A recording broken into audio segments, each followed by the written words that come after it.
So, I'm here to welcome the man behind the cotton empire. 1983லேருந்து 1988 வரைக்கும் Ramraj khadi traders அப்படின்னு சொல்லிட்டு start பண்ணி 1984லேருந்து 1994 வரைக்கும் white shirts and all men clothing deal பண்ணியிருக்காங்க. 95ல் first showroom இன் திருப்பூர். அதுக்கப்புறம் rest is history அப்படின்னு சொல்கிற மாதிரி இதுக்கு நடுவில் இருக்கிற பக்கம் எல்லாமே நம்ம டிவியில் பார்க்குறது, இப்போ கேள்விப்படுறது ரொம்ப பிரபலமான விஷயங்கள். 42 years of legacy, 300 plus stores, 14,000 plus weavers supported. So I welcome the founder and chairman, Mr. Nagarajan, to Tamilpanar Grand Sangamam. A big round of applause for him, please.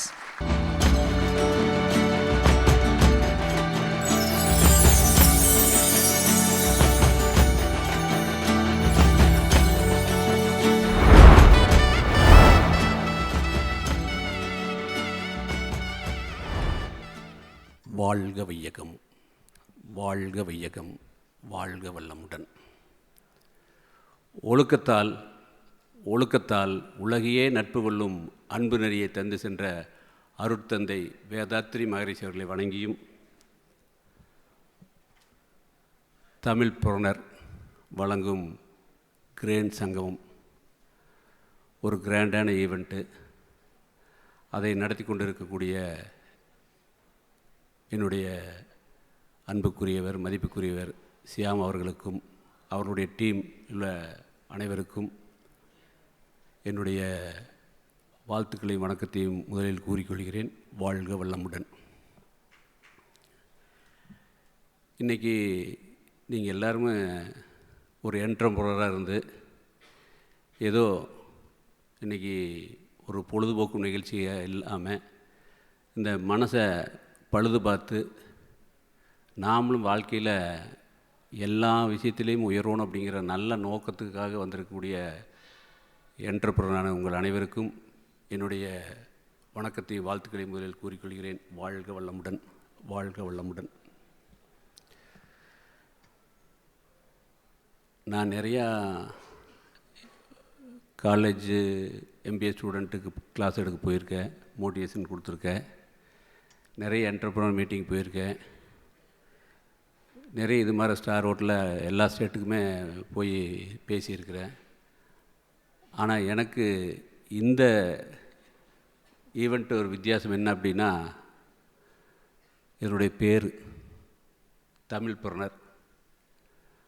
அது மட்டும் இல்லை, இந்த தமிழ் புறனருக்கு இந்த கல்ச்சர் புறனரை கூப்பிட்டு எல்லாமே இந்த கல்ச்சர் வேட்டி கட்டிட்டு உட்காந்துருக்கீங்க பாரு, அதுதான் எனக்கு மிகப்பெரிய மகிழ்ச்சியாக இருக்குது.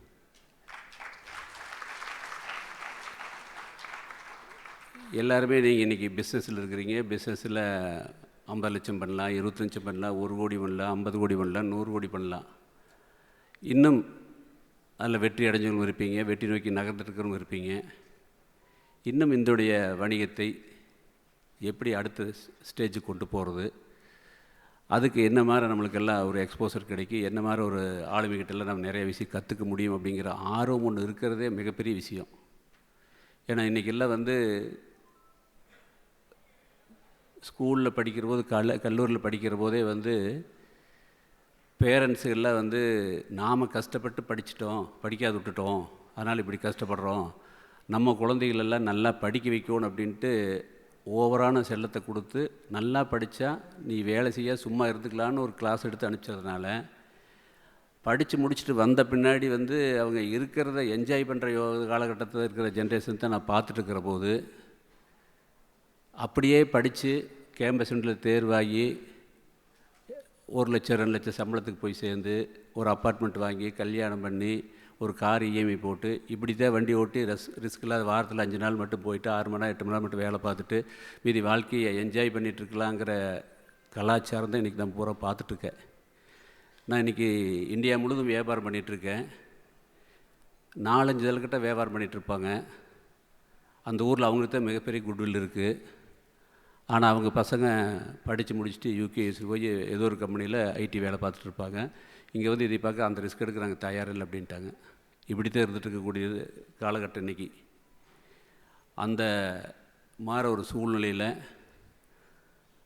நாங்களும் ரிஸ்க் எடுப்போம், நாங்களும் ஒரு தொழில் முனைவராக மாறுவோம், நம்முடைய எங்களுடைய பொருளாதாரத்தில் மேம்படுத்துறது மட்டும் இல்லாமல் இந்தியாவினுடைய பொருளாதாரத்தை மேம்படுத்துவோம், நிறைய பேர்த்துக்கு வேலைவாய்ப்பு கொடுப்போம் அப்படிங்கிற ஒரு நல்ல நம்பிக்கையில், தன்னம்பிக்கையில் நீங்களாம் வந்து உட்கார்ந்துருக்கிற போது இந்த மீட்டிங்கில் வந்து பேசுறது எனக்கு உண்மையிலுமே பெருமையாக இருக்குது, கௌரவமாக இருக்குது.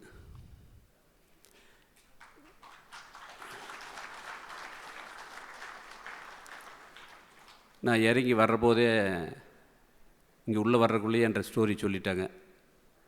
இனிமேல் நான் ஸ்டோரி புதுசாக போய் சொல்கிற அளவுக்கு எல்லோரும் இன்றைக்கி நெட்டில் பார்த்துருப்பீங்க. ராமராஜனை என்ன தயார் பண்ணுறாங்க, என்ன விற்றுட்டுருக்குறாங்க, என்ன போயிட்டுருக்கு அப்படிங்கிறது எல்லாத்துக்குமே உங்களுக்கு தெரிஞ்ச விஷயந்தான். எல்லா டிஜிட்டல் மீடியாலையும் இதை பற்றி நிறைய நான் பேசியாச்சு. எனக்கு தெரிஞ்ச விஷயத்தெல்லாம் நான் இங்கே பேசுறதுக்கு வரல. ஏன்னா உங்களுக்குள்ள கனல் உள்ளே இருக்குது, நிறையா கேள்விகள் இருக்குது, நிறைய விஷயம் தெரிஞ்சுக்கணும் ஆர்வத்தில் வந்திருப்பீங்க. இன்றைக்கி இந்த பேனல் நடந்துட்டு இருக்கிற போது கூட கேள்வி பதில் நிகழ்வாக இருந்துகிட்டு இருந்தது. சியாம் கேட்குற கேள்வி பதில் சொல்கிறது வந்து சியாம் கேட்ட கேள்வி எல்லாம் வந்து உங்களுக்காக கேட்ட கேள்வி. அது எல்லாமே அவங்க தொழில் பண்ணுறவங்க, ஐடியில் இருந்தவங்க எல்லாமே வந்து உங்களுக்கு வேணுங்கிற விளக்கத்தை கொடுத்துட்டு இருந்தாங்க. அது உங்களுக்கு ஒரு உங்கள் பிஸ்னஸ்க்கு எந்த நேரத்தில் அப்ளை பண்ணால் நல்லா இருக்குமோ அது மாதிரி அப்ளை பண்ணி பார்த்துக்கலாம்.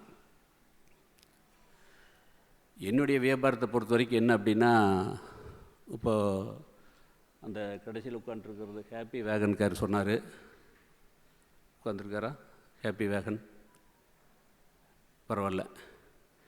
எது நல்லா விற்கிதோ அதைத்தான் நாங்கள் தயார் பண்ணுவோம் அப்படின்னார். நல்லா கேட்டுக்குங்க.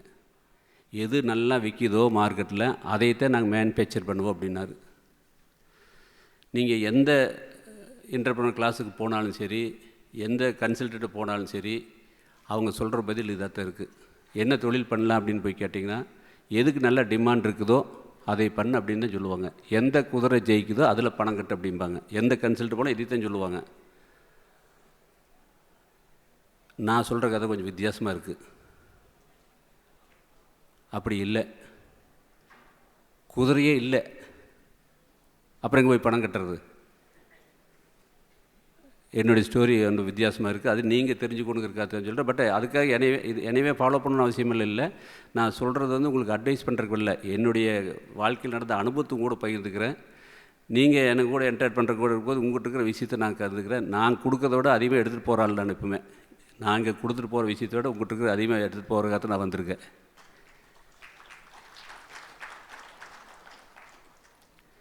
ஓகே,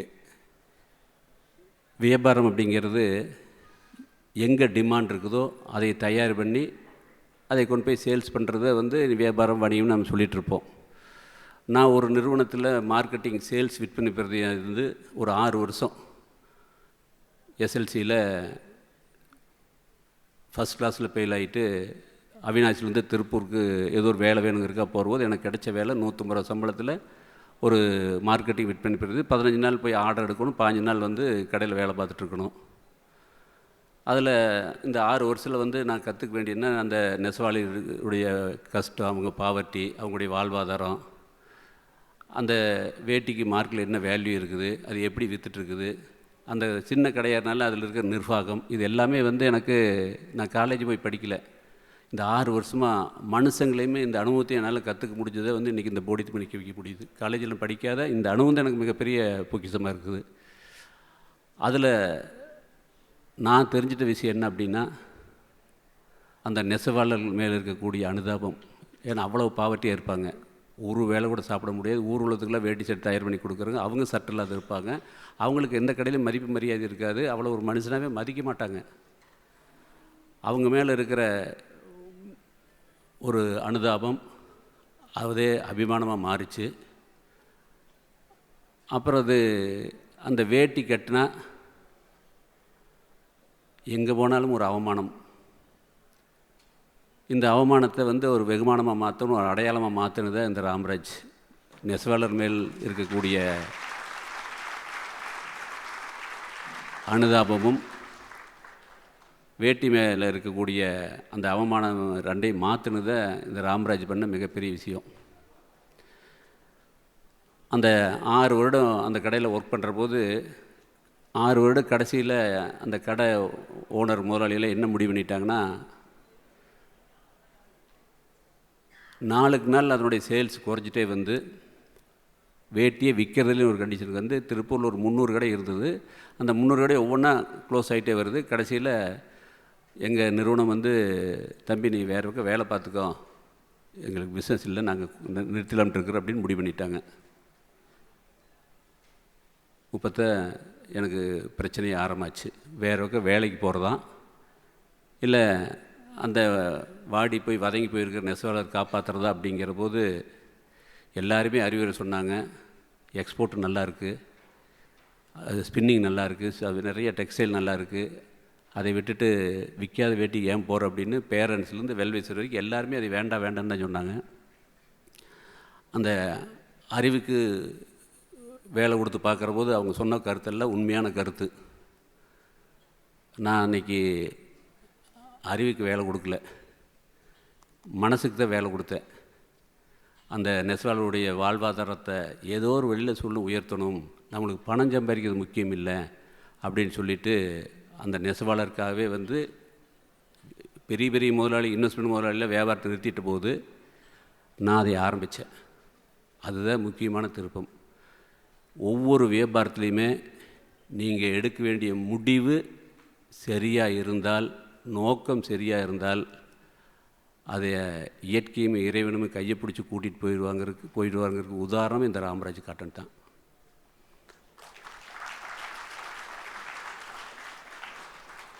ஆரம்ப காலத்தில் ஒரு 50 நெசவாளருக்கு வேலை வாய்ப்பு கொடுத்து 1983 83,000 கேபிட்டல் போட்டு ஆரம்பித்தேன்.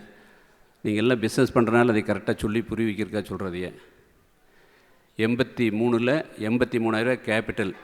ஏன்னா 83ங்கிறது எல்லாத்துக்கும் மைண்டில் இருக்குது. கிரிக்கெட்டில் வந்து நம்ம வேர்ல்டு கப் வாங்கின வருஷம் அது. அந்த வருஷம் செப்டம்பர் மாதம் ஆரம்பித்தேன். 6 மாதம் தான் பேலன்ஸ் ஷீட்டு. நான் காமர்ஸ் குரூப் படித்ததுனால நானே அக்கௌண்ட்ஸ் எழுதி எல்லாம் முடித்து balance sheet, trade account, P&L account எல்லாம் போட்டுருவேன். போட்டு ஜிபி NP காமிச்சிருவேன்.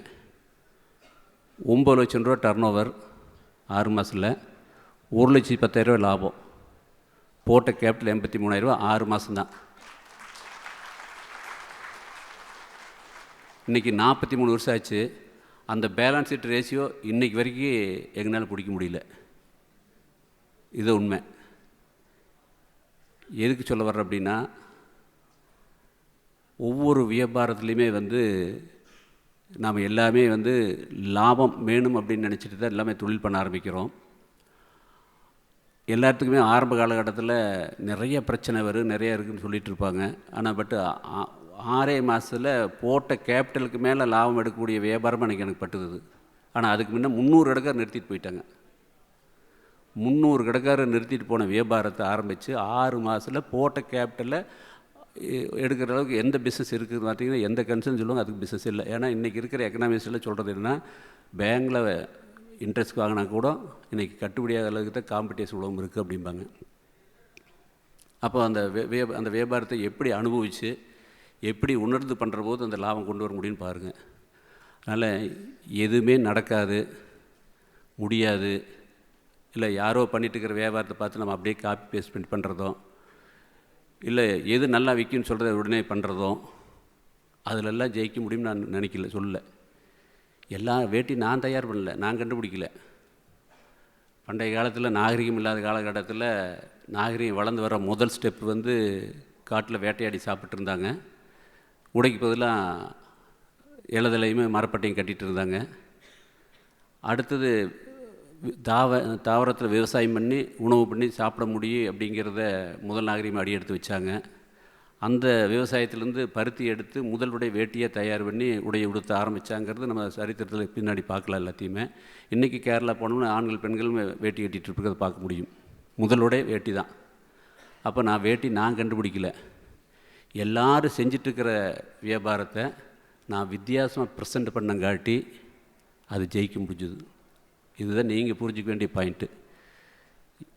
நிறைய பிஸ்னஸை நீங்கள் அதை பார்த்து நான் பண்ணலாம், இதை பார்த்து நான் பண்ணலாம் அப்படிங்கிறதுலாம் நம்ம சக்ஸஸ் ஆக முடியாது.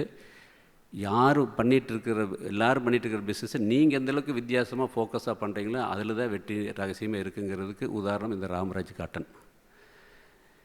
இன்றைக்கி ஒரு வியாபாரம் பண்ணுற போது பல நெகட்டிவ்கள் இருக்குது, பல எதிர்மறையான சம்பவங்கள் எல்லாம் இருக்குது எல்லாத்தையுமே. அதை பார்த்து நம்ம சோர்ந்து போயிட்டோம்னா பிஸ்னஸில் முன்னுக்கு வர முடியாது எல்லாத்தையுமே. இப்போது நான் வேட்டி ஆரம்பிக்கிற போது அந்த வேட்டி கட்டிட்டு எந்த இடத்துக்கு போனாலுமே ஒரு இன்கம் டேக்ஸ் ஆஃபீஸோ, ஒரு சேல்ஸ் டேக்ஸ் ஆஃபீஸோ, ஒரு கலெக்டர் ஆஃபீஸோ, ஒரு பேங்க்கோ எங்கே போனாலுமே வந்து அந்த கம்பெனியுடைய ஓனராக நான் போனால் கூட எக்ஸ்போர்ட் கம்பெனிலேருந்து வர்ற கணக்குலைக்கு கிடைக்கிற மரியாதை கூட எனக்கு கிடைக்காது. இதெல்லாம் நேராக நான் அனுபவிச்சேன். இந்த மரியாதைலாம் அனுபவித்தேன். இது மாதிரி ஸ்டால் ஹோட்டலுக்குள்ளே வரும்போது என்னை உள்ளே விடல. இன்றைக்கி கருப்பு பூனையாட்ட 100 பேர் ரிசீவ் பண்ணுறாங்க.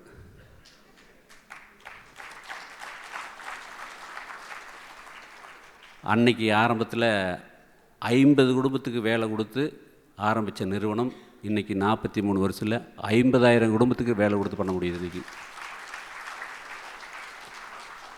ஒரு ப்ளஸ், அதாவது இன்றைக்கி +1 +2, அன்றைக்கி எஸ்எல்சி, என்னுடைய எஸ்எல்சி கடைசி முடிஞ்சது 76 முடிஞ்சுது. அந்த எஸ்எல்சியில் மாதம் 15 ரூபா பணம் கொடுத்து இன்ஸ்டியூட்டில் போய் டைப்ரைட்டிங் பழக முடியாத ஒரே காரணத்துக்காக எல்லா மார்க்லேயும் அதிக மார்க் வாங்கி அந்த டைப்ரைட்டிங்கில் மட்டும் 35 மார்க் வாங்கினா பாஸு, 33 மார்க் வாங்கி 2 மார்க் இல்லாத ஃபஸ்ட் கிளாஸில் ஃபெயில் ஆனங்காட்டித்தான் எனக்கு இப்படி ஒரு திருப்பம். அப்போ தோல்வி எல்லாம் வந்து ஒரு முடிவில்லை, தோல்வி எல்லாம் தான் நம்மளுக்கு மிகப்பெரிய அனுபவம். இதில் நீங்கள் எத்தனை பேர் தோல்வி அடைஞ்சிருக்கீங்களோ அத்தனை பேர் வந்து லாபம் சம்பாதிக்க கூட மிகப்பெரிய அனுபவம், மிகப்பெரிய வெற்றி அடையிறதுக்கு உண்டான படிக்கட்டுக்கு தான் அது எல்லாத்தையுமே. ஒவ்வொரு விஷயத்துலேயுமே இந்த நெகட்டிவை பார்த்து அதை பாசிட்டிவாக மாற்றி அந்த 2004 ராம்ராஜ் சல்யூட்டுக்கு ஒரு விளம்பரம் எடுத்தேன். வேட்டி கட்டிட்டு எங்கெல்லாம் போகிற போது எனக்கு நெகட்டிவ் வந்ததோ அந்த நெகட்டிவ் எல்லாம் பாசிட்டிவாக மாற்றி அந்த ராம்ராஜ் சல்யூட் நெட்டில் போய் பார்த்தீங்கன்னா பாருங்க, அங்கே நடக்கிறது எல்லாமே வந்து ஒரிஜினலாக அது மாதிரி இல்லை, எங்கேயுமே இல்லை. ஆனால் இருக்கிற மாதிரி நான் காமிச்சேன்.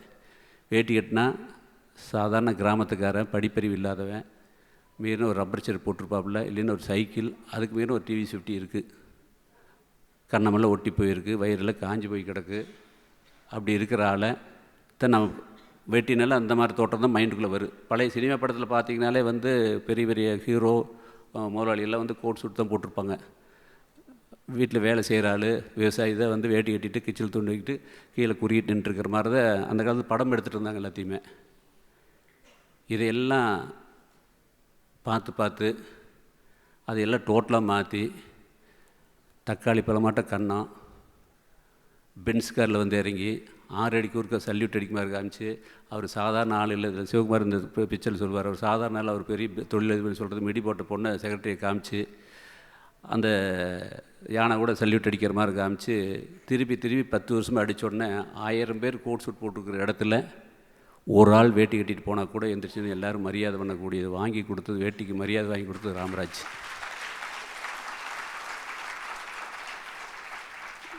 இது ஒரு நாளில் நடந்துடாது. அந்த நோக்கத்தில் நாம் ஒரு குறிக்கோளாக இருந்து அதை ஒரு ஃபோக்கஸாக, ஒரு முயற்சி, ஒரு உறுதியோடு இருந்து இன்றைக்கி வரைக்கும் நீங்கள் எல்லாம் தொழிலில் இருக்கிறனால சொல்கிறேன், இன்றைக்கி வரைக்கும் ஆரம்பித்ததுலேருந்து 17 வயசில் இந்த பிஸ்னஸ்குள்ளே போனேன். 23 வயசில் ராமராஜ் ஆரம்பித்தேன். அப்பா பேர் ராமசாமி, என் பேர் நாகராஜ், ரெண்டையும் சேர்த்து வச்சேன். இன்றைக்கி வரைக்கும் ஃபைனான்ஸையும் டைவெர்ட் பண்ணல, மைண்டையும் டைவெர்ட் பண்ணல. உலகத்தில் லட்ச விஷயம் இருக்குது. 1 லட்சம் ரூபாய்க்கு வாங்கினா 1 கோடி விற்கணும்னு கூட சொல்லி பேசுவாங்க. இல்லை ரியல் எஸ்டேட்டில் இருக்குது, அப்படி போகலான்ட்டு. எனக்கு பணம் சம்பாதிக்கிற நோக்கம் இல்லை, தொழிலை சரியாக பண்ணணும் நோக்கத்தோடு உறுதியோடு பண்ணுங்காட்டி தான்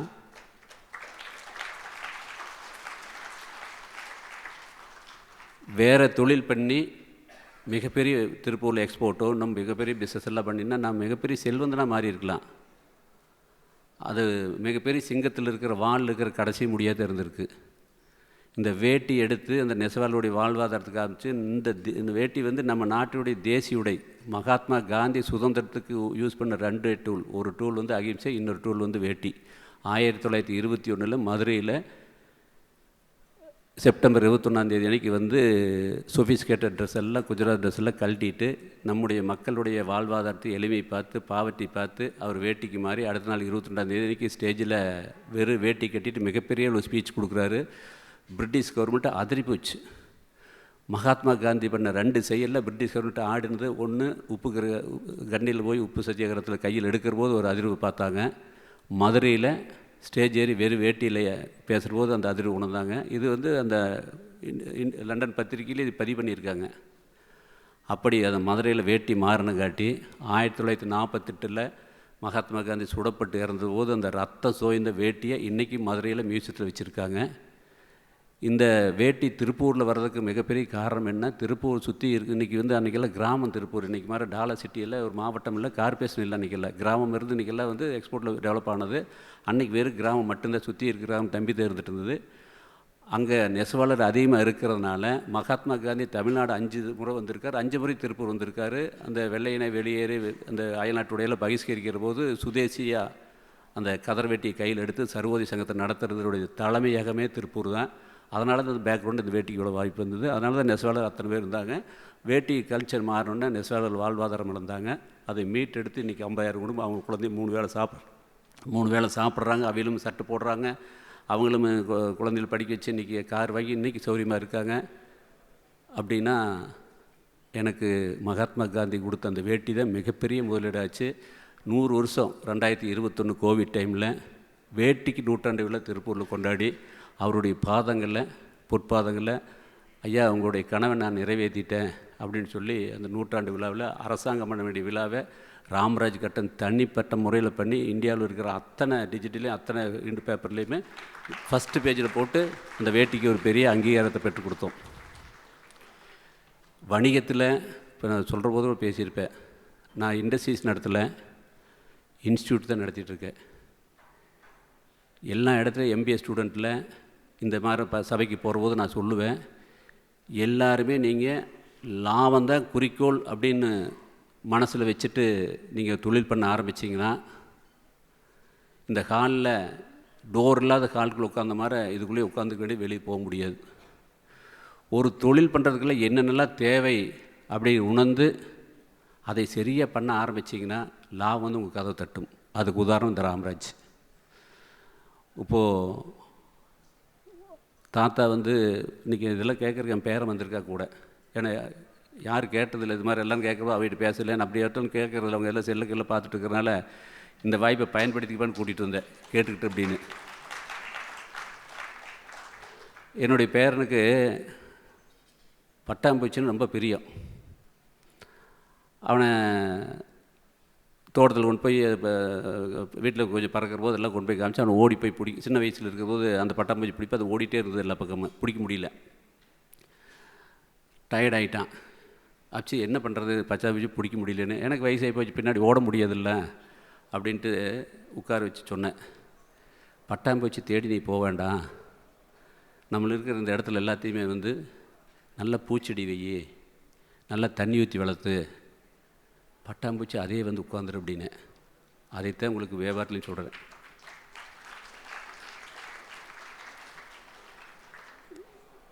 இன்றைக்கி இது மாதிரி பேசினா பேசிகிட்டே இருக்கலாம். என்னுடைய வேட்டிங்கிறது மகாத்மா காந்தி கதையை சொல்லிட்டேன், வேட்டி நெசவாளருடைய அனுதாபத்தை சொல்லிட்டேன், வேட்டியின் அவமானத்தை சொல்லியாச்சு. இன்றைக்கி கிட்டத்தட்ட இந்தியா முழுவதும் எனக்கு ஒரு 15,000 டீலர் இருக்காங்க, 50,000 நெசவாளர் குடும்பம் இருக்காங்க, 350 கம்பெனி ஷோரூம் இருக்குது. இன்றைக்கி வேட்டி கட்டிட்டு போனால் எல்லா இடத்துலையும் வந்து மிகப்பெரிய அங்கீகாரம் கிடைக்கிது. இன்றைக்கி பிறந்த குழந்தையிலேருந்து வயசான வரைக்கும் அந்த வேட்டி கட்டுறது ஒரு ட்ரெண்டாக ட்ரெடிஷ்னல் கல்ச்சராக கொண்டு வந்திருக்கோம். இன்றைக்கி ஒரு வீட்டில் ஒரு விசேஷம் கல்யாணம் போக்குவரத்துன்னு நீங்கள் கலர் கலராக பார்க்கலாம். பேண்ட் ஷர்ட்டை விட வேட்டி கட்டினதாங்கிறது ஒரு முக்கியத்துவத்தை ஏற்படுத்தி கொடுத்துருக்குறோம். இப்படி இந்த ராம்ராஜ் வளர்ந்தவுடைய இந்த கல்ச்சர் புறநரை நீங்களும் இன்றைக்கி உலகம் முழுவதுக்கு நாகரிகத்தையும் பாரம்பரியத்தையும் ஆன்மீகத்தையும் உலகுக்கு எடுத்து சொன்னது இந்த பாரத பூமி. நம்மகிட்ட இருக்கிற வளத்தை விட வேறு எங்கேயுமே இல்லை, அவ்வளோ வளம் நம்மகிட்ட இருக்குது. பழைய நாடு அப்படின்னா நம்ம நாடு தான் பழஞ்ச நாடு, நம்ம மொழி தான் பெரிய பழமொழி. நம்மகிட்ட இருக்கிற வளங்கள் ஏகப்பட்ட பொருள் இருக்கிறனால இந்த பொருளை ஏதோ ஒன்று எடுத்தால் போகுது. ஒரு மைசூர் வச்சு இன்றைக்கி பெரிய இண்டஸ்ட்ரீஸ் நடத்துகிறவங்க இருக்காங்க, ஒரு மசாலா பொடி வச்சு இன்றைக்கி பெரிய இண்டஸ்ட்ரீஸ் நடத்துகிறவங்க இருக்கிறாங்க, ஒரு வேட்டி வச்சு பெரிய அளவுக்கு இன்ட்ரோ பண்ணுறாங்க. அப்படி இன்றைக்கி நம்மகிட்ட இருக்கிற பாரம்பரிய உடைகள், கலாச்சார உடைகள், பண்பாட்டு பொருள்கள் ஏகப்பட்ட பொருள் இன்றைக்கி இருக்குது. அதை ஒன்று எடுத்திங்கன்னா போதும், நீங்கள் எங்கேயோ போயிடலாம் என்று கூறிக்கொண்டு எனக்கு 1 மணி நேரம் டைம் கொடுத்துருக்காங்க. 1/2 மணி நேரம் ஆயிடுச்சு. எனக்கு தெரிஞ்செல்லாம் பேசிட்டு போகிறதில்ல இந்த நேரம் பெருசாக உங்களுக்கு உபயோகம்னு எனக்கு தெரியல. அதனால் வரும்போது நான் ஷியாம்கிட்டே சொன்னேன், நான் பேசுகிற விஷயமெல்லாம் நெட்லேயே நிறைய பார்த்துருப்பாங்க. நாங்கள் அவங்களுக்கு ஏதாவது கேள்வி இருந்தால் அதுக்கு பதில் சொல்கிற மாதிரி இருந்துட்டால் கேட்குறதுக்கு சௌரியமாக இருக்குது அப்படிம்பேன். இந்த MBA ஸ்டூடெண்ட்லாம் போய் இப்படி பேசிவிட்டு அவங்கள கேள்வி கேட்க சொல்லுவாங்க. அங்கே டைம் நிறைய கொடுப்பாங்க. இது மாதிரி டைமில் அங்கே ஒரு செஷனே கொடுத்துருவாங்க. எனக்கு அழகப்பா யூனிவர்சிட்டியில் காரைக்குடியில் நான் போய் உட்காரும்போது சிதம்பரம் மிகப்பெரிய ஹால் பார்லிமெண்ட்டாட்டு கட்டி வச்சுருந்தார் காரைக்குடியில். நான் போகிற இந்த கிளாஸுக்கு போனேன். 3 பேர் இந்த கருத்தரங்கத்தை தொடங்கி வைக்கணும்னு எனக்கு கூப்பிட்டாங்க. 3/4 மணி நேரம் போய் உட்காந்து பேச ஆரம்பிக்கும் போது 4 பேர் தான் உட்காந்துருந்தாங்க. அப்புறம் நான் இது என்ன பேச பண்ணோன்னா 4 பேர் தான் நம்ம பேச வேண்டியது அப்படிங்கும்போது பேச அந்த பசங்கள்லாம் இது மற்றவங்க மாட்டம் இல்லை, இது கொஞ்சம் நம்மளாட்ட தான் பேசுகிறாரு, நம்மளுக்கு பிடிச்ச மாதிரி தான் பேசுகிறாருன்னு அவங்கவுங்க செல்லில் மெசேஜ் போட்டோன்னா கூட்டம் வர ஆரம்பிச்சிடுச்சு. ஒரு 15-20 நிமிஷத்தில் ஹால் நம்பிடுச்சு. நான் இதை ஸ்டார்ட் பண்ணி அவங்க பல்ஸ் பிடிக்கிறதுக்கு 1/2 மணி நேரம் ஆச்சு. 1/2 மணி நேரத்தில் ஹால் நம்பிடுச்சு. அப்புறம் அவங்க விஷயத்துக்கு போய் பேச ஆரம்பித்தோன்னே அடுத்தது பேச வேண்டியது வரக்கு லேட் ஆகிட்டே இருந்தது. சீட்டு கொடுத்தாங்க. அவர் வரக்கு லேட் ஆகிட்டு 3/4 நீங்களே பேசிடு அப்படின்னாங்க. அப்படியே தொடர்ந்து பேசிட்டு இருந்தேன். 3ஆவது பேசுகிறது இனி நான் பேசுகிறதுக்கு எதுவுமே இல்லைங்க, அந்த 3/4 நீங்களே பேசின்னு சொல்லி கொடுத்துட்டாப்புல. அப்போது நான் இந்த MBA ஸ்டூடெண்ட்டுக்கிட்டலாம் கிளாஸுக்கு போக சொல்லுவேன், இந்த ஆரம்பிக்கிறதுக்கு முன்னாடி ஒரு வித்தை காமிப்பேன். அந்த வித்தை உங்களுக்கு காமிச்சிட்டு நான் என்ட்ராக்ட் போய்க்கிறேன். இது ரொம்ப தேடி பிடிச்சி கொட்டது 1 ரூபா காசு. சிவாஜி படத்தில் வர மாதிரி ஒன்று தெரியுது உங்களுக்கு. எனக்கெல்லாம் தெரியுதா? ஏன்னா 1 ரூபாயினோட வேல்யூ யாருக்கு தெரியுதோ அவங்க தான் மிகப்பெரிய தொழிலாளராக போக முடியும். சிவாஜி படம் பார்த்துக்கு எல்லாத்தையுமே. ஏன்னா இன்றைக்கி சில்லற காசை வாங்கி பாக்கெட் போட்டு வெயிட்டுனே சில்லற காசை வாங்குறதில்ல நாம. ஏன்னா இன்றைக்கி இருக்கிற கல்ச்சர் பில்லை பார்க்காம கார்டை கொடுத்துட்டு வர கல்ச்சர். எங்கள் காலத்தில் அப்படி இல்லை. 4 பக்கம் போவோம், நோட் புக் எடுத்து எழுதுவோம், எது விலை கம்மியோ அங்கே போய் தான் வாங்குவோம். இன்றைக்கி அப்படி இல்லை. போகிறாங்க, பார்க்குறாங்க, பிடிக்கிறாங்க. பில்லை பார்த்தா கூட ஹோட்டலில் நீங்கள் நல்லா நோட் பண்ணி பாருங்கள். இதெல்லாம் நிறைய எல்லா பக்கம் பார்ப்பேன். இன்றைக்கி பையனை கூட்டிகிட்டு போய் ஹோட்டலில் சாப்பிட்றது தான் கூட்டிகிட்டு போனேன். பார்க்கும்போது அவள் செல்ல அதிகம் ஒன்றும் இல்லைப்பா, எல்லோரும் என்ன பண்ணுறான்னு பாரு அப்படின்பேன். நான் அப்படி பார்ப்பேன். எல்லோரும் சாப்பிடுவாங்க, பில்லை கொண்டு வந்து விற்பாப்பில். அந்த பில்லை திருப்பி பார்த்தா கேவலமாக போயிடும் அப்படின்ட்டு யாரும் பில்லையே பார்க்க மாட்டாங்க. அப்போயே பணத்தை எடுத்து விற்பாங்க, மிச்சத்தை வச்சுட்டு எந்திரிச்சு வந்துடுவாங்க. அது எதாவது அவங்க பொண்ணு கொடுக்குற மாதிரி அந்த சர்வர் தான் நமக்கு வீட்டுக்கு வந்து காப்பாற்றுற மாதிரி அவ்வளோ மரியாதை எதுவாட்டு எந்திரிச்சு கொடுத்து போட்டு வந்துடுவோம். இப்படி ஒரு போலி கௌரவத்தில் தான் நம்மளாம் இருந்துகிட்ருக்குற எல்லாத்தையுமே. 1 ரூபாய்க்கு என்ன வேல்யூ அப்படின்னு உங்கள் அப்பா அம்மாவுக்கோ தாத்தா கிட்டே கேட்டிங்கன்னு சொல்லுவாங்க. சரி, ஓகே. இப்போ இது இருக்குது கையில் பார்த்துட்டிங்களா எல்லாமேங்க. இப்போ இந்த காசு என்ற கைக்குள்ளே இருக்குது அப்படிங்கிறது கொஞ்சம் கை தூக்குங்க. இந்த 1 ரூபா காசு என் கைக்குள்ளே தான் இருக்குது அப்படிங்கிறது கை தூக்குங்க. 700 பேர் இருக்கிறாங்க. ஓகே. எங்கள் காசோட சத்தம் கேட்டுடுச்சாட்டுருக்குது. கரெக்டாக வைக்குது. தப்பு பண்ணிட்டேன் நான். மைக்கு காட்டி கொடுத்துருச்சு, பரவாயில்ல.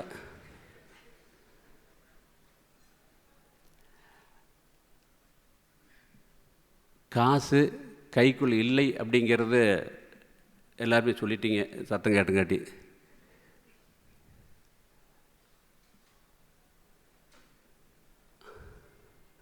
கையில் காசு இருக்குது.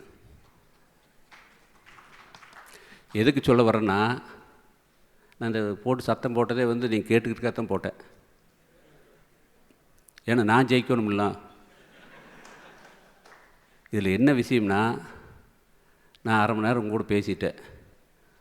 நான் உங்கள் அளவுக்கு பெரிய ஆள் இல்லை, நான் சாதாரண வேட்டி வியாபாரம் பண்ணுறேன்னு சொல்லிட்டேன். உங்க கூட எல்லாம் அப்படியே மெர்ஜ் ஆகிட்டேன். யாராவது ஒருத்தர் கையை திறந்து காமிங்க அப்படின்னு கேட்டு நான் திறந்து காமிச்சிருப்பேன்லாம். அந்த சிந்தனை தான் உங்களுக்கு வரணும். இந்த நிகழ்ச்சி இன்றைக்கி இத்தனை தூரம் ஏற்பாடு பண்ணுறாங்கன்னா, நாம் ஏதோ எல்லோரும் இங்கே பேசுகிறான்ட்டு கேட்டு தலையாட்டிட்டு போகக்கூடாது. நம்மளுக்கு என்ன தேவைங்கிறத கரெக்டாக புரிஞ்சு அதை தெளிவு பண்ணிக்கக்கூடிய நேரம் காலம் செலவு நீங்கள் வந்திருக்கீங்க. செலவு பண்ணி இவ்வளோ பெரிய ஹாலில் உட்காந்துருக்கீங்க. எல்லாமே எங்கிட்ட மட்டும் இல்லை, எல்லாத்துக்கிட்டேயுமே உங்களுக்கு தேவைக்கு என்ன சந்தேகம் இருக்குது அத்தனை பேர்த்த கேட்டிங்கன்னா அந்த சந்தேகம் எல்லாத்துக்கும் இருக்குது. ஆனால் கேட்குறதுக்கு பயந்துட்டு கேட்காது இருந்துருவாங்க எல்லாருமே. அதனால் நம்மளுக்கு 6வது அறிவு இருக்குது. நாம் அடுத்த லெவலுக்கு போகணும் அப்படின்னா உங்களுக்கு என்ன கேள்வி வேணால் கேளுங்க, ஒன்றும் பிரச்சனை இல்லை. எனக்கு தெரிஞ்ச அனுபவத்துக்கு அறிவுக்கு உங்களுக்கு சொல்கிறேன். அப்படி இல்லை அப்படின்னா அடுத்த மீட்டிங் என் பேரனை படித்து வந்து சொல்ல வச்சிட்றேன். ஓகே, என்கிட்ட தொடங்குங்க, கேள்வி கேளுங்க. அஜய் கேட்ட கேள்வியில் சொன்ன விளக்கத்துக்கு உங்களுக்கு பதில் சொல்லிடுறேன். நாங்கள் திருப்பூர் வந்து இன்றைக்கி டாலர் சிட்டி. ஒரு காலத்தில் வந்து திருப்பூர் வந்து சர்வோதய சங்கம் வச்சு வேட்டி நெசவாளருடைய ஊராக இருந்தது. இன்றைக்கி எக்ஸ்போர்ட் போய் மிகப்பெரிய அளவுக்கு வளர்ச்சியாகி இன்றைக்கி 30,000-35,000 கோடி டர்ன் ஓவர் அளவுக்கு ஆகிடுச்சு. மேப்பில் சாதாரணமாக கிராமம் வருது, இன்றைக்கி டாலர் சிட்டியை கவர்களும் பெரிய அளவுக்கு வந்துடுச்சு. இது எல்லாருமே சொல்கிறோம் வளர்ச்சி வளர்ச்சி வளர்ச்சின்னு சொல்கிறோம். என்னுடைய பார்வையில் அப்படி இல்லது, மிகப்பெரிய வீக்கம். ஏன்னா திருப்பூரில் அவினாசிலேருந்து திருப்பூருக்கு குடி வந்து வீடு கட்டி போர் போட்டு குடித்தனம் நடத்திட்டு இருந்தேன். அன்னைக்கு சுவிட்ச் போட்டால் பச்சை கலர் தண்ணி வரும் போர்லேருந்து. அடுத்த நாள் போட்டால் பக்கத்து டைங் ஃபேட்டில் போட்டால் சிகப்பில் தண்ணி வரும். இதுதான் அங்கத்த நிலைமை. ஒவ்வொரு நாளும் ஒவ்வொரு கலராக மாறிட்டு இருக்கு. குடிக்கிற தண்ணியில் அது வேறு எதுக்குமே புழங்க முடியாது, செடி கொடி கூட வராது. இதை நாங்கள் நேரடி அனுபவிச்சோம். எல்லாத்தையுமே குடிக்கிற தண்ணியை வந்து 80 கிலோமீட்டருக்கு பவானி மேட்டுப்பாளையத்துலேருந்து வந்துட்டுருக்கு. துபாய் மாதிரி அந்த சிட்டி ஆகிடுச்சு இன்றைக்கி. இப்போது ஏதோ அரசாங்கம் நிறைய பண்ணி இப்போ எல்என்டி ஒரு மூலமாக தண்ணி வந்துட்டுருக்குது. அங்கே தண்ணி காற்று எல்லாம் ஹோட்டலாக கெட்டு போச்சு, வாழக்கூடிய ஊர் இல்லது. இதெல்லாம் வந்து நான் 40 வருஷம் முன்னாடி, இன்றைக்கி கொஞ்சம் ஆர்வ போட்டுலாம் நிறைய மாற்றிட்டாங்க, கொஞ்சம் கொஞ்சம் மாற்றிட்டாங்க எல்லாமே. அந்த காலகட்டத்தில் இதே இருந்தது. கண்டிப்பாக உடை போடணும், அதில் எந்த மாற்று கருத்தும் இல்லை. நல்லா தெரிஞ்சுக்குங்க, நீங்கள் எல்லாருமே தெரிஞ்சுக்குங்க. பிரிட்டிஷ் கவர்மெண்ட்டு அந்த யூஎஸ் யூகேயில் இருக்கிற மேற்கிந்தியாவிலெல்லாம் வந்து அந்த உயிருக்கு அந்த நேச்சருக்கு அவ்வளோ வேல்யூ கொடுப்பாங்க. அங்கே போனீங்கன்னா நீங்கள் பாத்ரூம் தண்ணி கூட குடிக்கலாம். தண்ணி வந்து சீவேஜ் தண்ணியை ஃபில்டர் பண்ணி தான் வந்து ஆற்று விடணும். இந்தியாவை தவிர இது எல்லா பக்கம் இதுதான். அவ்வளவு நேச்சராக இருக்குது தண்ணி. பிரிட்டன்லாம் வந்து பொல்யூஷன் ஆகி அந்த நதியெல்லாம் மாற்றினதெல்லாம் நீங்கள் ஹிஸ்ட்ரியில் படிச்சிருப்பீங்க எல்லாத்தையுமே. பட் அந்தளவுக்கு எல்லா நாடும் அந்த நேச்சருக்கு முக்கியத்துவம் கொடுக்குது. பட் நம்ம இந்தியாவில் அது மாதிரி இல்லை, எங்கேயுமே இல்லை. பக்கத்தில் இருக்கிற ஸ்ரீலங்காவில் கூட அது மாதிரி இருக்குது. நம்ம உயிருக்கு அவ்வளோ தூரம் முக்கியத்துவம் கொடுக்கறதில்ல, ஆரோக்கியத்தை அவ்வளோ தூரம் முக்கியத்துவம் கொடுக்கறதில்ல. அப்படி இருக்கிற போது ஒரு கலர் பேண்ட்டோ ஒரு கலர் ஷர்ட்டோ நீங்கள் போட்டிங்கன்னா அந்த பிரிட்டிஷ் இருக்கிற கவர்மெண்ட் அங்கே இருக்கிற கம்பெனி எல்லாம் கூட வந்து தமிழ்நாட்டில் ஆரம்பித்தா இங்கே நைட்டு 12 மணிக்கு தண்ணி ஆற்றுல திறந்து விட்ருவாங்க. அங்கே கரெக்டாக இருப்பாங்க, இங்கே வந்தால் மாறிடுவாங்க. அப்போது ஒரு கலர் உடை தயாராகி வருதுன்னா ஒரு சேர மண்ணை பால் படுத்தி எடுத்து அது வருது. நல்லா புரிஞ்சுக்குங்க. ஒரு சேர மண்ணை பால் படுத்தி எடுத்து அந்த கலர் ட்ரெஸ் வருது. நான் எடுத்த முடிவு வெள்ளை போட்டிங்கன்னா இந்த பிளானட்ஸில் விளையக்கூடிய உயிர்ப்பிக்கக்கூடிய மண் இருக்கக்கூடியது இந்த பூமி மட்டும்தான். அதுக்கு தான் பூமி தாயின்னு பேர் வச்சுருக்காங்க. இந்த பூமி தாயை காப்பாற்றணும்னா வெள்ளை ரொம்ப முக்கியம் அப்படின்னு எடுத்தது அந்த முடிவு. வெண்மைன்னு ஒரு பத்திரிக்கை நடத்திட்டு வர்றேன். வெண்மைக்கு ரொம்ப இம்பார்ட்டன்ட் கொடுக்குறது என்ன அப்படின்னா, நான் லைஃப்பில் ரெண்டே பாலிசி வச்சுக்கல. நீங்கள் லட்சம் வச்சு நீங்கள் கேட்பீங்க பிடிப்பீங்க எல்லாமே இருக்குது. பட் நான் திருக்குறள் 2 அடி தான் வச்சுருக்கேன். ஒன்று வேட்டி, இன்னொன்று என்னுடைய ஆசான் வேதாத்திரி மகரிஷியுடைய வேதாத்திரியம். ரெண்டுமே வேட்டி வேதாத்திரியம், 2 வி 2 சேர்த்துனா டபிள்யூனா ஒயிட்டு. வெளியே ஒயிட்டாக இருக்கிறதுக்கு ராமராஜ் வேட்டி சட்டு, உள்ளே வெள்ளையாக இருக்கிற மன தூய்மையாக இருக்கிறதுக்கு வேதாத்திரியம். இந்த கான்செப்ட் மட்டும்தான் கையில் எடுத்தேன். இது பண்ணுறதுக்கு எத்தனை தலைக்கட்டு பத்தாது, அத்தனை தலைக்கட்டு பண்ண வேண்டிய வேலை இருக்குது. வேறு எதுலேயுமே நான் டைவெர்ட் ஆகிறதில்ல. இந்த 2 பண்ணிட்டுருக்கிறேன். வெண்மைக்கு அவ்வளோ முக்கியத்துவம் கொடுத்துட்ருக்கிறது காரணம், அஜய்க்கான காரணத்தை சொல்லிட்டேன். இப்போ நீங்கள் நம்ம தொழில் தொடங்கும்போது நிறையா பேர் பண்ணுற ஒரு விஷயம் என்ன நான் பார்க்குறேன்னா, நம்ம வந்து தொழில் தொடங்குறோம், அதனால வீட்டில் இருக்கவங்க எல்லாருமே அதை அட்ஜஸ்ட் பண்ணி அதுக்காக நமக்கு விட்டு கொடுக்கணும் அப்படின்னு நினைப்போம். ஆனால் நான் ஐயா சொன்னதான் இதுவும், நம்மளை நம்பி வந்திருப்பாங்க நம்ம மனைவி. அதே மாதிரி நம்ம அப்பா அம்மாவுக்கு நம்ம பையன் பண்ண வேண்டியது கடமை. அதே மாதிரி நம்ம குழந்தைகள் வந்து நம்மளை தான் வேணும்னு கேட்டு வரல. ஸோ இவங்க எல்லாருமே வந்துட்டு நம்மளை நம்பி இருக்கும்போது அவங்களுக்கு பண்ண வேண்டியது வந்து நம்ம கடமை. ஸோ அதிலிருந்தும் நம்ம போகக்கூடாது அப்படிங்கிற அந்த ஒரு விஷயத்தையும் நான் அந்த இடத்துல கற்றுக்கிட்டேன். ஸோ இது வந்து ஐயாவோட அனுமதியோடு நான் சொன்னேன். இதில் ஏதாவது மாற்று கருத்து தான் ஐயா நீங்கள் கரெக்ட் பண்ணலாம். நான் பேச வேண்டியதில்லை, நீங்களே பேசிடல மாட்டிருக்கேன். அதனால இந்த பாயிண்ட்டுக்குள்ளே போகலை. அது பேசின கிட்ட 1 மணி நேரம் மேலே தாண்டிடும் அப்படின்ட்டு தான் நான் ஷார்ப்பாக முடிச்சிட்டேன். நெசவாளர் மேல் அனுதாபம் முடிச்சிட்டேன். அது ஐயாவோட பெருந்தன்மை.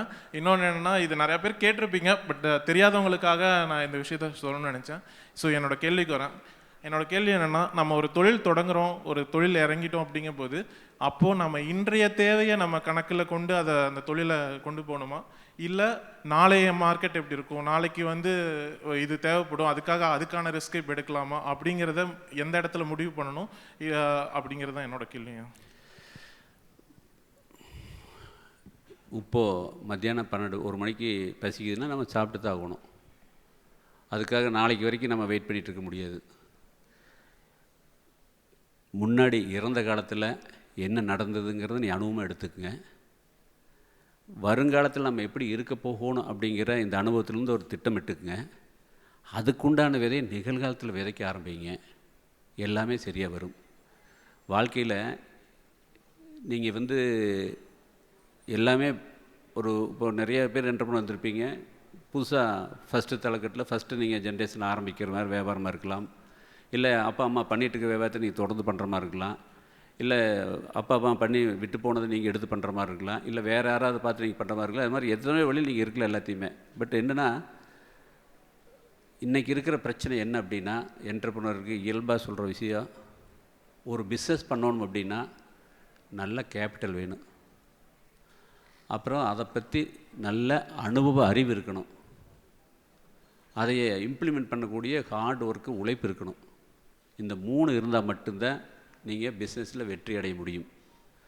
ஆனால் என்ன பிரச்சனைனா, துரதிர்ஷ்டம், இந்த 3 ஒன்றும் அமையாது. அமைஞ்சால் நீங்கள் வரவே மாட்டீங்க. அப்போ என்ன பண்ணுறது? ஒரே வழி, உங்கள்கிட்ட என்ன இருக்குதோ அதை ஃபஸ்ட்டு இன்வெஸ்ட்மெண்ட் பண்ணுங்கள். இந்த 3ல் என்ன உங்கள்கிட்ட இருக்குதோ அதை இன்வெஸ்ட் பண்ணி மீதி ஆட்டோமேட்டிக் உங்கள் கதை வந்து தட்டும். ஓகே, நெக்ஸ்ட் வாங்க.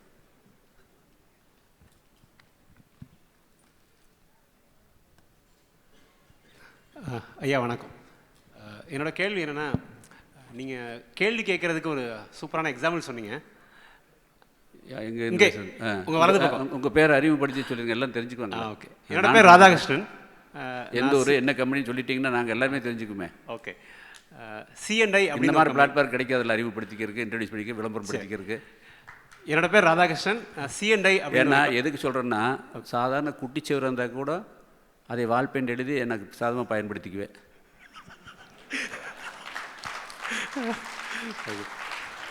அதனால் எல்லாத்தையுமே வந்து வியாபாரின் ஆகிட்டேன். எல்லாமே நம்மளுக்கு சாதமாக பயன்படுத்திக்கிற டெக்னிக்கல் பண்ணி இந்த மைக் கிடைச்சாச்சு. ஃபஸ்ட் எடுத்தோன்னா நீங்கள் கம்பெனி பேரை சொல்லணும், உங்கள் ஊரை சொல்லணும். உங்களை சொன்னால் இத்தனை பேருக்கு அறிவு ஒரே நிமிஷம் ஆயாச்சுலாம். இந்த பிளாட்ஃபார்ம் எங்கே கிடைக்கி? ரொம்ப நன்றி.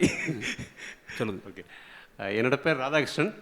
நான் C&I அப்படின்னு ஒரு கம்பெனி, கேண்டர் அண்ட் இனோவேஷன். சார் சொன்ன கொஸ்டின்ஸ் சம்மந்தப்பட்ட ஒரு கம்பெனி, கல்ச்சர் பில்டிங்காக நான் பண்ணுறேன். என்னோடய கேள்வி என்னென்னா, நீங்கள் கேள்வி கேட்குறதுக்கு ஒரு சூப்பரான ஒரு எக்ஸாம்பிள் சொன்னீங்க, எதையுமே கேளுங்க அப்படின்னு சொன்னீங்க. என்னோடய கேள்வி என்னென்னா, தரம், பொருளோட தரம் ஆர் சர்வீஸோட தரத்துக்கும் டீமில் ஒர்க் பண்ணுறவங்க, எம்ப்ளாயீஸ், தொழிலாளர்கள், அவங்க கேள்வி கேட்குறதுக்கான ஃப்ரீடம், எபிலிட்டி, இது ரெண்டுக்கும் தொடர்பு இருக்கா? உங்கள் நிறுவனத்தில் டீம் கேள்வி கேட்காம ஏதாவது சின்ன சின்ன தவறுகள் நடந்திருக்கா? கேள்வி கேட்டதால் பெரிய விஷயங்கள் எதுவும் நடந்திருக்கா? அதாவது எல்லாத்துக்குமே என்னையே உதாரணமாக சொல்லிடுறேன் உங்களுக்கு. நான் வியாபாரம் ஆரம்பிக்கிற போது வேட்டியை தான் ஆரம்பிக்கணும்னு ஒரு மனசில் முடிவு பண்ணி அதுக்குண்டான விதையை போட்டேன்.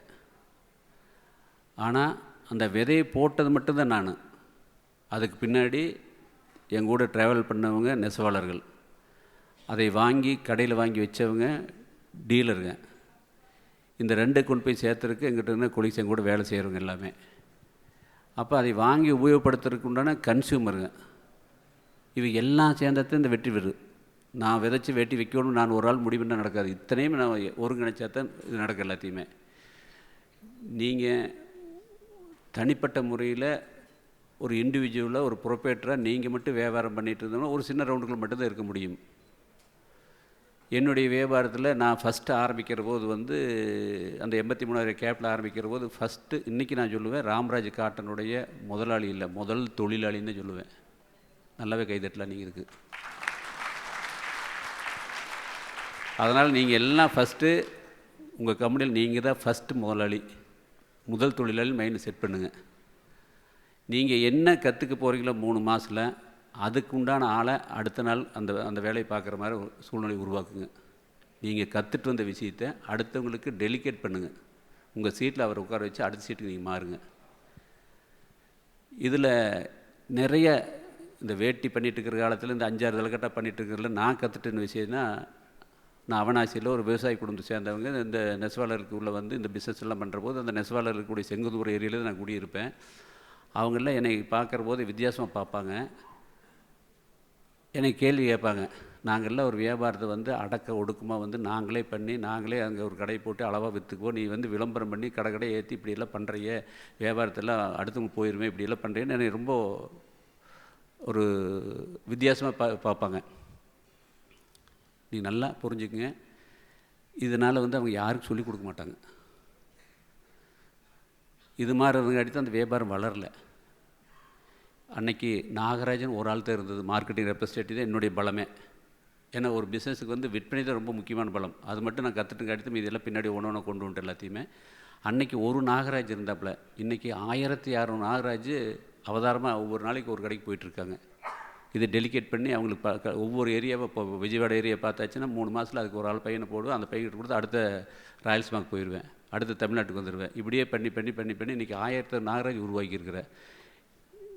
நம்மகிட்ட இருக்கிற பிஸ்னஸில் இருக்கிற மிகப்பெரிய அசட் நம்மகிட்ட கேபிட்டலோ நம்மளோட அவுட்ஸ்டாண்டிங்கோ நம்முடைய மிஷினரியோ நம்முடைய இடமோ பில்டிங்கோ இல்லை, நம்மகிட்ட இருக்கிற பீப்புள் தான் மிகப்பெரிய அசட். இது பண்ணுற போது வந்து அந்த நான் சொன்னேன் பார்த்தீங்களா, பழைய வியாபாரிகள்லாம் வந்து பழகி வியாபாரத்தை பழகிட்டு போய் அவங்க ஆரம்பித்து நம்மளுக்கு போட்டியாக வந்துடுவாங்க அப்படிங்கிற ஒரு குறுகிய மனப்பான்மையில் அவங்க அதை பண்ணல. நீங்கள் எல்லாம் நல்லா புரிஞ்சுக்க, எனக்கு சொல்கிறேன்னா வித்தியாசமாக இருக்குது, ஆனால் அதுதான் உண்மைங்கிறத தெரிஞ்சுக்க. எந்த ஒரு பொருளுமே நாம் மட்டும்தான் பண்ணுறன்னு முடிவுன்னா அந்த பொருள் அடுத்த கட்டத்துக்கு போகாது. தேங்க்யூ. எல்லோரும் பண்ணணும். ஓட்டப்பந்தயத்தில் நான் ஒரு ஆள் மட்டும் ஓடணும், ஒரு ஆள் கைதட்டாது. ஒரு 10 பேர் ஓடணும், அதில் நம்ம ஜெயிச்சுன்னா நீங்கள் எல்லோரும் கைதட்டுவாங்க. அது மாதிரி ஒரு பிஸ்னஸில் போட்டி இருக்கணும், அது ஆரோக்கியமான போட்டியாக இருக்கணும். அந்த மாதிரி போட்டி வந்தால் கூட அதை நம்ம ஆரோக்கியமான முறையில் மாற்றணும். இன்றைக்கி நம்மக்கிட்ட இருக்கிற உறவினர்கள் நண்பர்கள் நம்ம கூட ஒத்துழைப்பாங்க, நம்முடைய பகைவர்கள் நம்முடைய போட்டியாளர்கள் நம்மளை தினசரி ஊக்குவிச்சுட்டே இருப்பாங்க. அவங்க தான் நம்மளை வெற்றி பெற வைக்க ஊக்கம் கொடுக்குறவங்க. அதனால் நம்மளே போட்டியிலேன்னா போட்டியை உருவாக்கணும். எனக்கு ஆரம்ப காலத்தில் போட்டிக்கு ஆள் இல்லை, நானே 5 கம்பெனி போட்டிக்கு உருவாக்கினேன், போட்டி போட சொல்கிறதுக்காக. என்கிட்ட வேலை செஞ்ச பசங்களுக்கு எனக்கு ஆப்போசிட்டாக கம்பெனி ஆரம்பித்து கொடுத்து கம்பெனியில் போட்டி பண்ணுங்கப்பான்னு சொன்னேன்.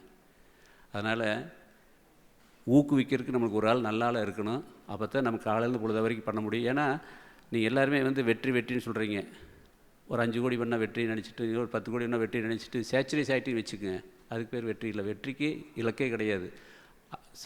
நடக்கிறோம், சைக்கிள் வாங்குறது வெற்றி, டிவி சுட்டி வாங்குறது வெற்றி, ஸ்கூட்டர் வாங்குறது வெற்றி, பைக் வாங்குறது வெற்றி, கார் வாங்குறது வெற்றி, அடுத்தது ஹெலிகாப்டர் விமானம் போயிட்டே இருக்கலாம். வெற்றிக்கு எல்லையே கிடையாது.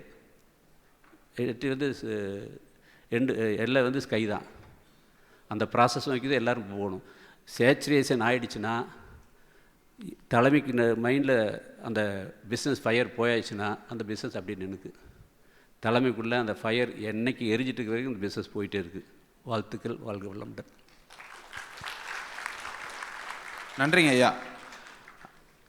ஐயா வணக்கம். என் பேர் சொல்லின் செல்வன். ஈசந்தைங்கிற கம்பெனிலேருந்து வரேங்கய்யா. நாங்கள் வந்து விவசாயம் சார்ந்த தொழில் பண்ணுறோம்.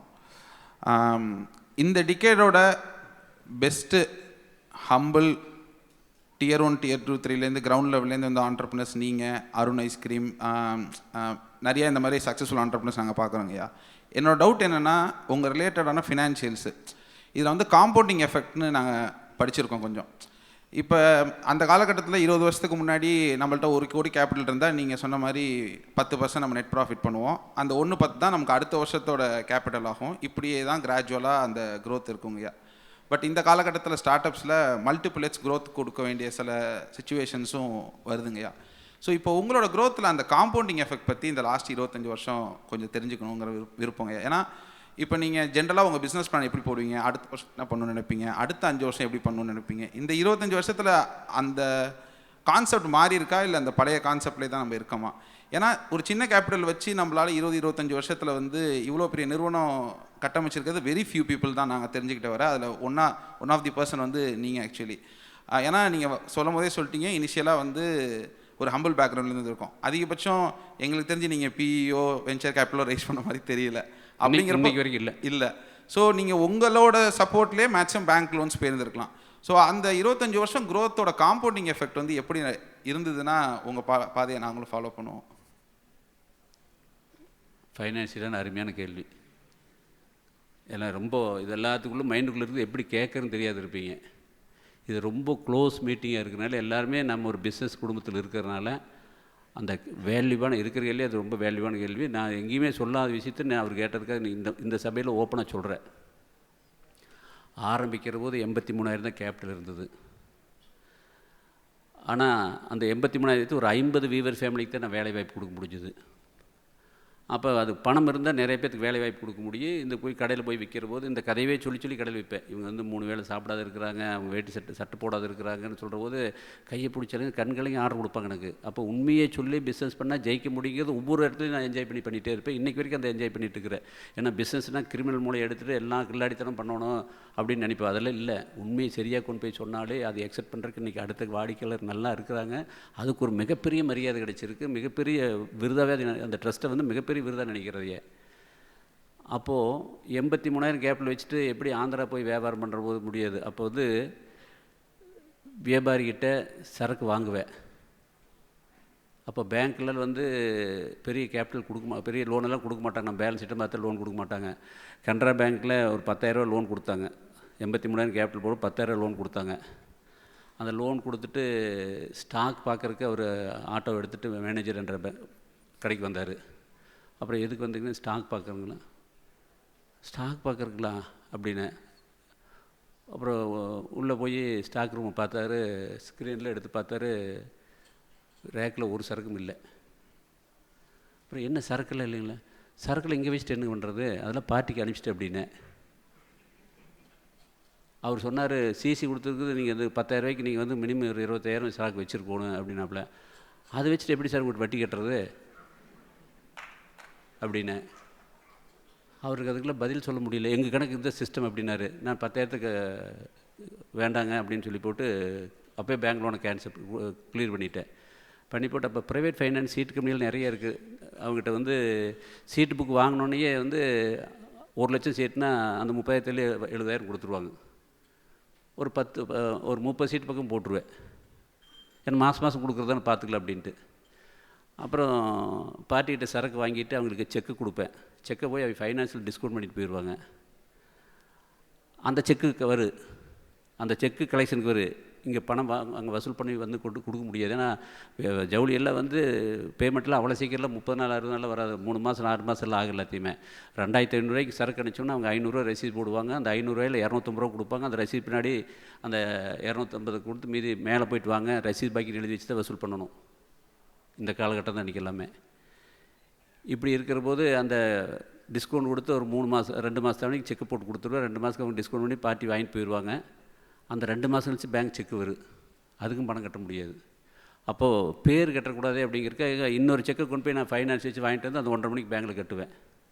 இப்படி காலையிலேருந்து பொழுதா வரைக்கும் வியாபாரத்தை பார்க்குறத விட வந்து அந்த மத்தியானம் 1:30 மணிக்கு செக்கை பாஸ் பண்ணுற வரைக்கும் வேறு எந்த வேலையும் பார்க்க மாட்டேன். ஃபைனான்ஸ் வேலை மட்டும்தான் பார்த்துட்டு இருந்தேன். 83லேருந்து 2000 வரைக்கும். அப்போ எனக்கு ஆடிட்டில் என்ன சொன்னாங்கன்னா 40 லட்ச ரூபாய்க்கு மேலே டர்ன் ஓவர் பண்ணிங்கன்னா கம்பல்சரி ஆடிட் வந்துடுறாங்க. ஓ, ஆடிட்னு இதை மிகப்பெரிய விஷயமாட்டு இருக்குது அப்படின்ட்டு எங்களுக்கு அட்வைஸ் பண்ண ஆடிட்டு இது தான் சொன்னாங்க. ஒரு 10-30 ஆர்சி எடுத்துட்டேன். கணக்கு புள்ள பேரில், சொந்தக்கார பேரில். ஏன்னா அந்த கம்பல்சரி 40 மேலே போகக்கூடாது அப்படின்ட்டு. அன்றைக்கி அந்த அறிவு அப்படி தான் வேலை செஞ்சது. அப்புறம் இத்தனை பேலன்ஸ் ஷீட் வச்சு போட்டு பேங்க்கில் போய் பார்க்கும்போது ஒருத்தர் ஓரிஜினல் பேங்க் ஆஃப் காமர்ஸில் சங்கன் ஒரு மேனேஜர் என் வீட்டு பக்கத்தில் கூடி வந்தார். வந்துட்டு எங்கள் கூட எல்லாம் ரிலேஷன் பேசிவிட்டு, அதான் பிஸ்னஸ் பண்ணி ஏன் பேங்க் லோன் வாங்கல? சார் எங்களுக்கெல்லாம் பேங்க் லோன் கொடுக்க மாட்டேன், எதை வந்து சரக்கெல்லாம் கேட்குறாங்க, அதனால் நான் போய் வாங்குறது இல்லைங்க அப்படின்னாப்புல. அவர் உட்காந்து எல்லாத்தையும் ஸ்டடி பண்ணிவிட்டு ஒரு ஆடிட் பிடிச்சி பேலன்ஸ் ஷீட்லாம் போட்டு பார்க்கும்போது இந்த 40-50 ஆர்சி இருக்குது, இதில் ஸ்டாக் இருக்குது, அதில் ஸ்டாக்கே இருக்காது, எதுவுமே மேட்ச் ஆகாது பேலன்ஸ் ஷீட்டு. போய் கொடுத்து லோன் வாங்க முடியாது. அப்புறம் ஒரு ஆடிட்டை பிடிச்சி எல்லாத்தையும் கன்சல்ட் பண்ணி எல்லாம் ஒரே ஆர்சி கொண்டு வந்து எல்லாம் சிஸ்டம் பண்ணி எல்லாம் கேபிட்டல் ரைஸ் பண்ணி எல்லாம் கரெக்டாக வந்து பண்ணி பார்த்து கொண்டு போய் கொடுக்குற போது வந்து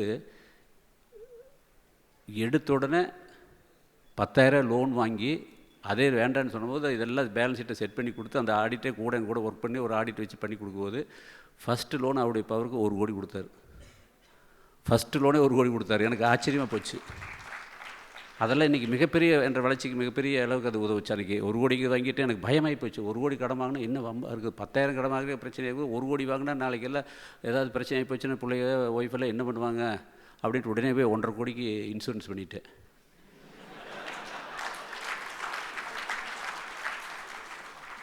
மாதம் 6 லட்சம், வருஷம் 6 லட்சம் ரூபா ப்ரீமியம். நல்லா பார்த்துங்க, நம்ம அந்த செக்யூரிட்டி வந்து எந்தளவுக்கு மைண்டு வேலை செய்யுதுன்னு பார்த்துங்க. வருஷம் 6 லட்சம் ரூபா ப்ரீமியம் 1.5 கோடிக்கு. இந்த 6 லட்சம் ரூபாய்க்கு எனக்கு ஏக்கரை 1 ரூபா தான். 1 லட்சத்துக்கு வாங்கினா 6 ஏக்கரை வாங்கி போட்டிருக்கலாம்.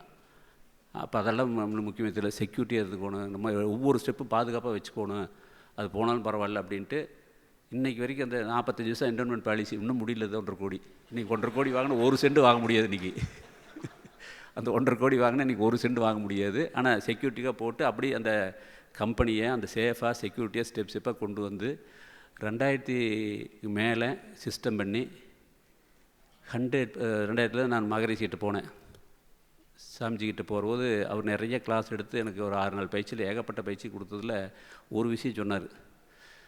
மாதா பிதா குரு தெய்வம் இது எல்லாருமே நம்மளுக்கு சொல்லி கொடுத்தது, ஸ்கூலில் சொல்லி கொடுத்துருப்பாங்க. அவர் ஒரு விஷயம் சேர்த்து சொன்னார், அரசாங்கம்னு ஒன்று சொன்னார்.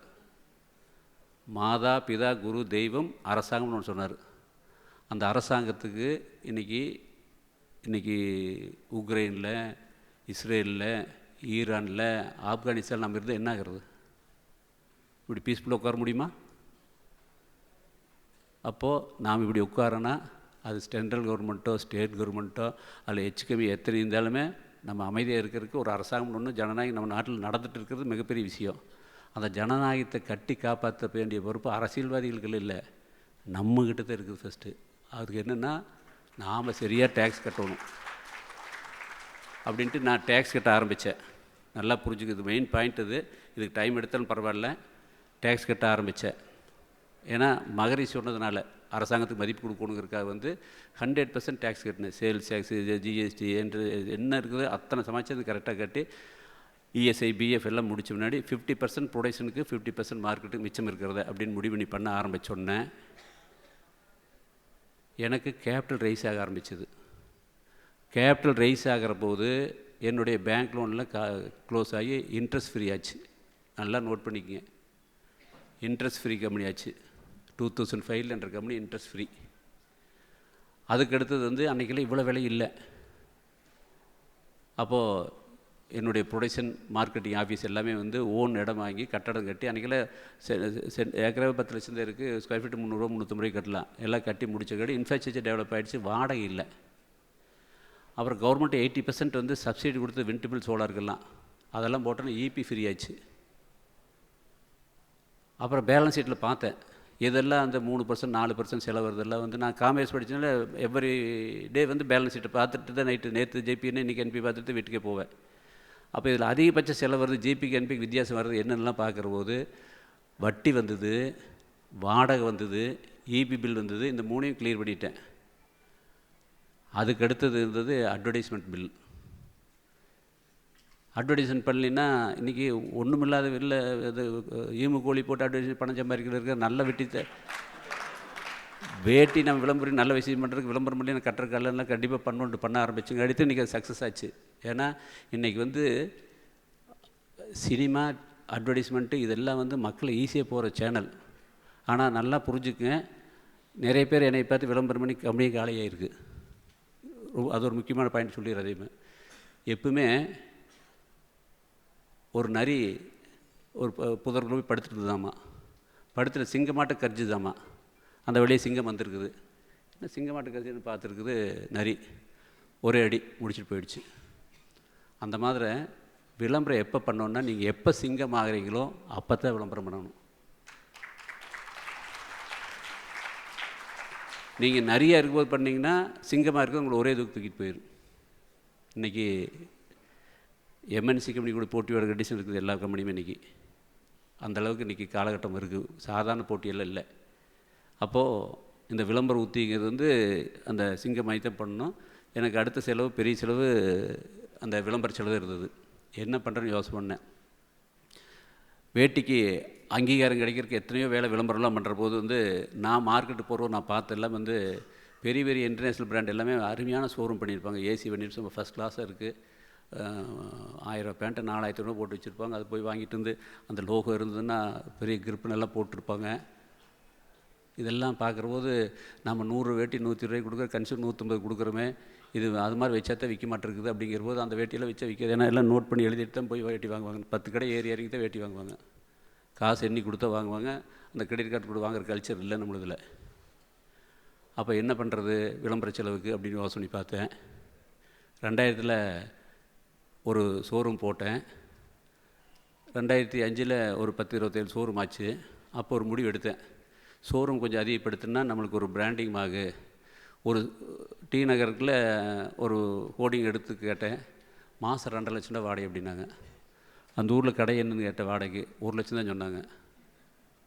அப்போ 1 லட்சத்து கடையை எடுத்து சரக்குள்ளே வச்சா லாபம் வரும். அந்த போர்டே வேண்டியதில்லை, வருமானம் வரும். அந்த வருமானத்தை எடுத்து விளம்பர செலவு பண்ணிக்கலாம் அப்படின்னு பிளான் பண்ணி பண்ணுங்காட்டி விளம்பரம் ஃப்ரீ ஆகிடுச்சு. இப்போ வட்டி இல்லை, வாடகை இல்லை, இபி பில் இல்லை, அட்வர்டைஸ்மெண்ட் செலவு இல்லை. இது மிச்சமானால மிகப்பெரிய லாபம் வரும். நல்லா கணக்கு போட்டு பார்த்துக்கு. ஒவ்வொன்றும் 4% 5% போட்டு பாருங்கள் எவ்வளோ மிச்சமாகுதுன்னு. இப்போ என்னுடைய கம்பெனியில் ஜிபி கேன்பிக்கு வித்தியாசம் ஒன்லி சேலரி அண்ட் வேஜஸ் மட்டும்தான். அப்போ எத்தனை போட்டி வந்தாலுமே நான் வந்து என்னுடைய வியாபாரத்தை அகலமாக உழுகலை, ஆழமாக உழுதுங்காட்டி ஸ்ட்ராங்காக நிற்க முடியுது மார்க்கெட்டில். இது எல்லாமே உங்கள் லைஃப்க்கு அப்ளை பண்ணிக்கணும்.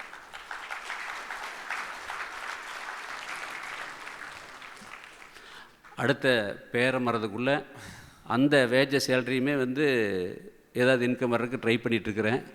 அது மாதிரி ஏதாவது விஷயம் நீங்கள் யாராவது சொல்லுவீங்களான்னு கேட்குறது தான் வந்தேன் நான். நன்றி சார்.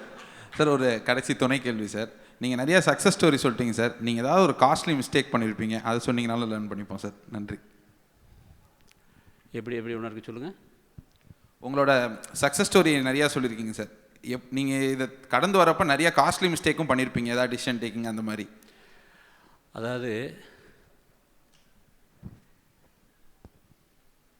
நான் முடிவு எடுக்கிறதுக்கு ரொம்ப யோசனை, ரொம்ப ரிஸ்கெல்லாம் எடுக்கிறது இல்லை. ஆனால் எடுத்த முடிவை சக்ஸஸ் பண்ணுறதுக்கு எல்லா பிரயோஜனம் பண்ணிடுவேன்.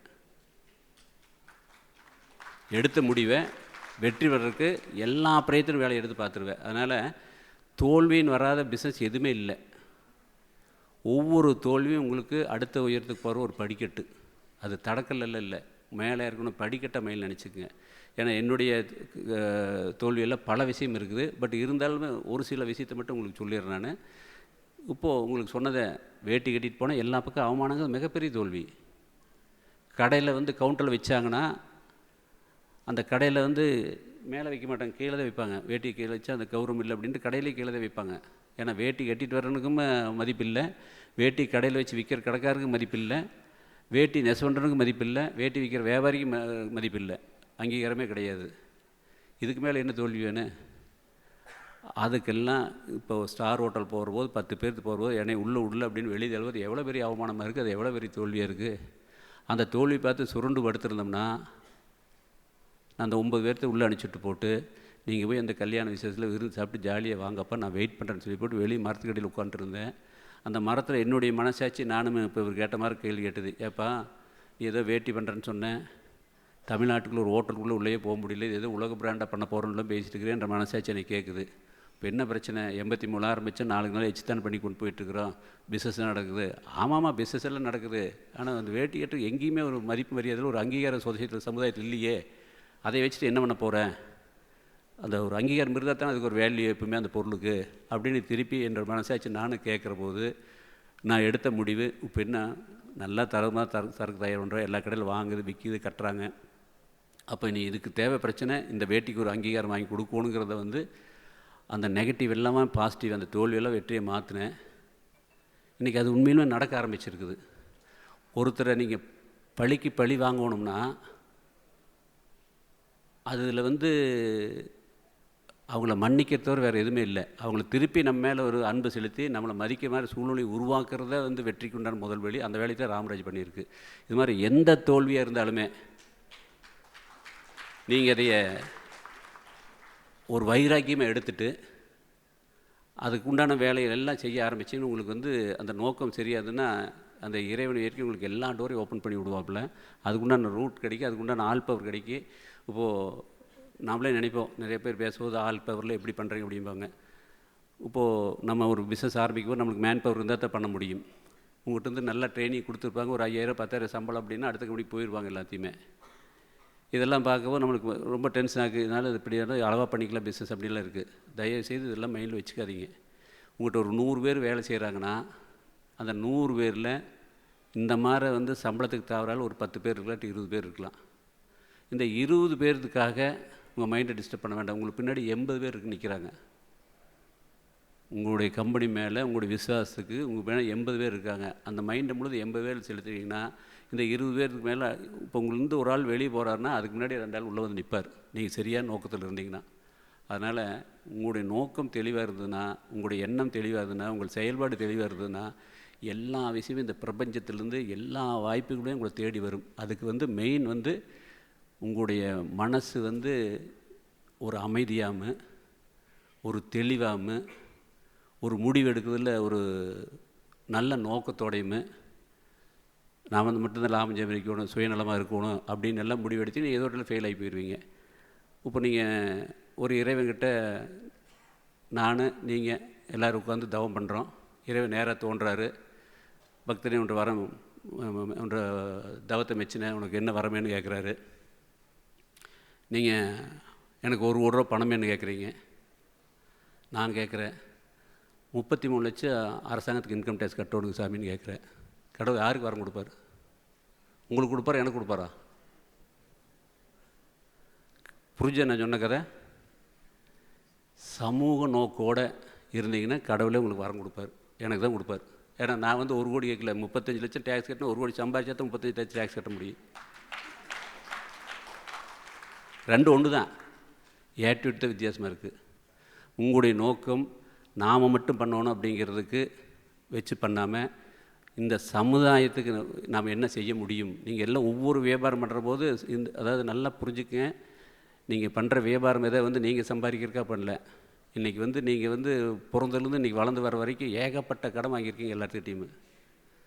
பேரண்ட்ஸுக்கிட்ட, உங்கள் டீச்சர்கிட்ட, உங்கள் காட்ஃபாதர்கிட்ட, உங்களை ஒரு இந்தளவு கொண்டு வந்தவங்ககிட்ட எல்லாத்துக்கிட்டையும் இந்த கடன் ஏகப்பட்ட கடன் வாங்கிட்டு இந்த காலில் உட்காந்துருக்கீங்க.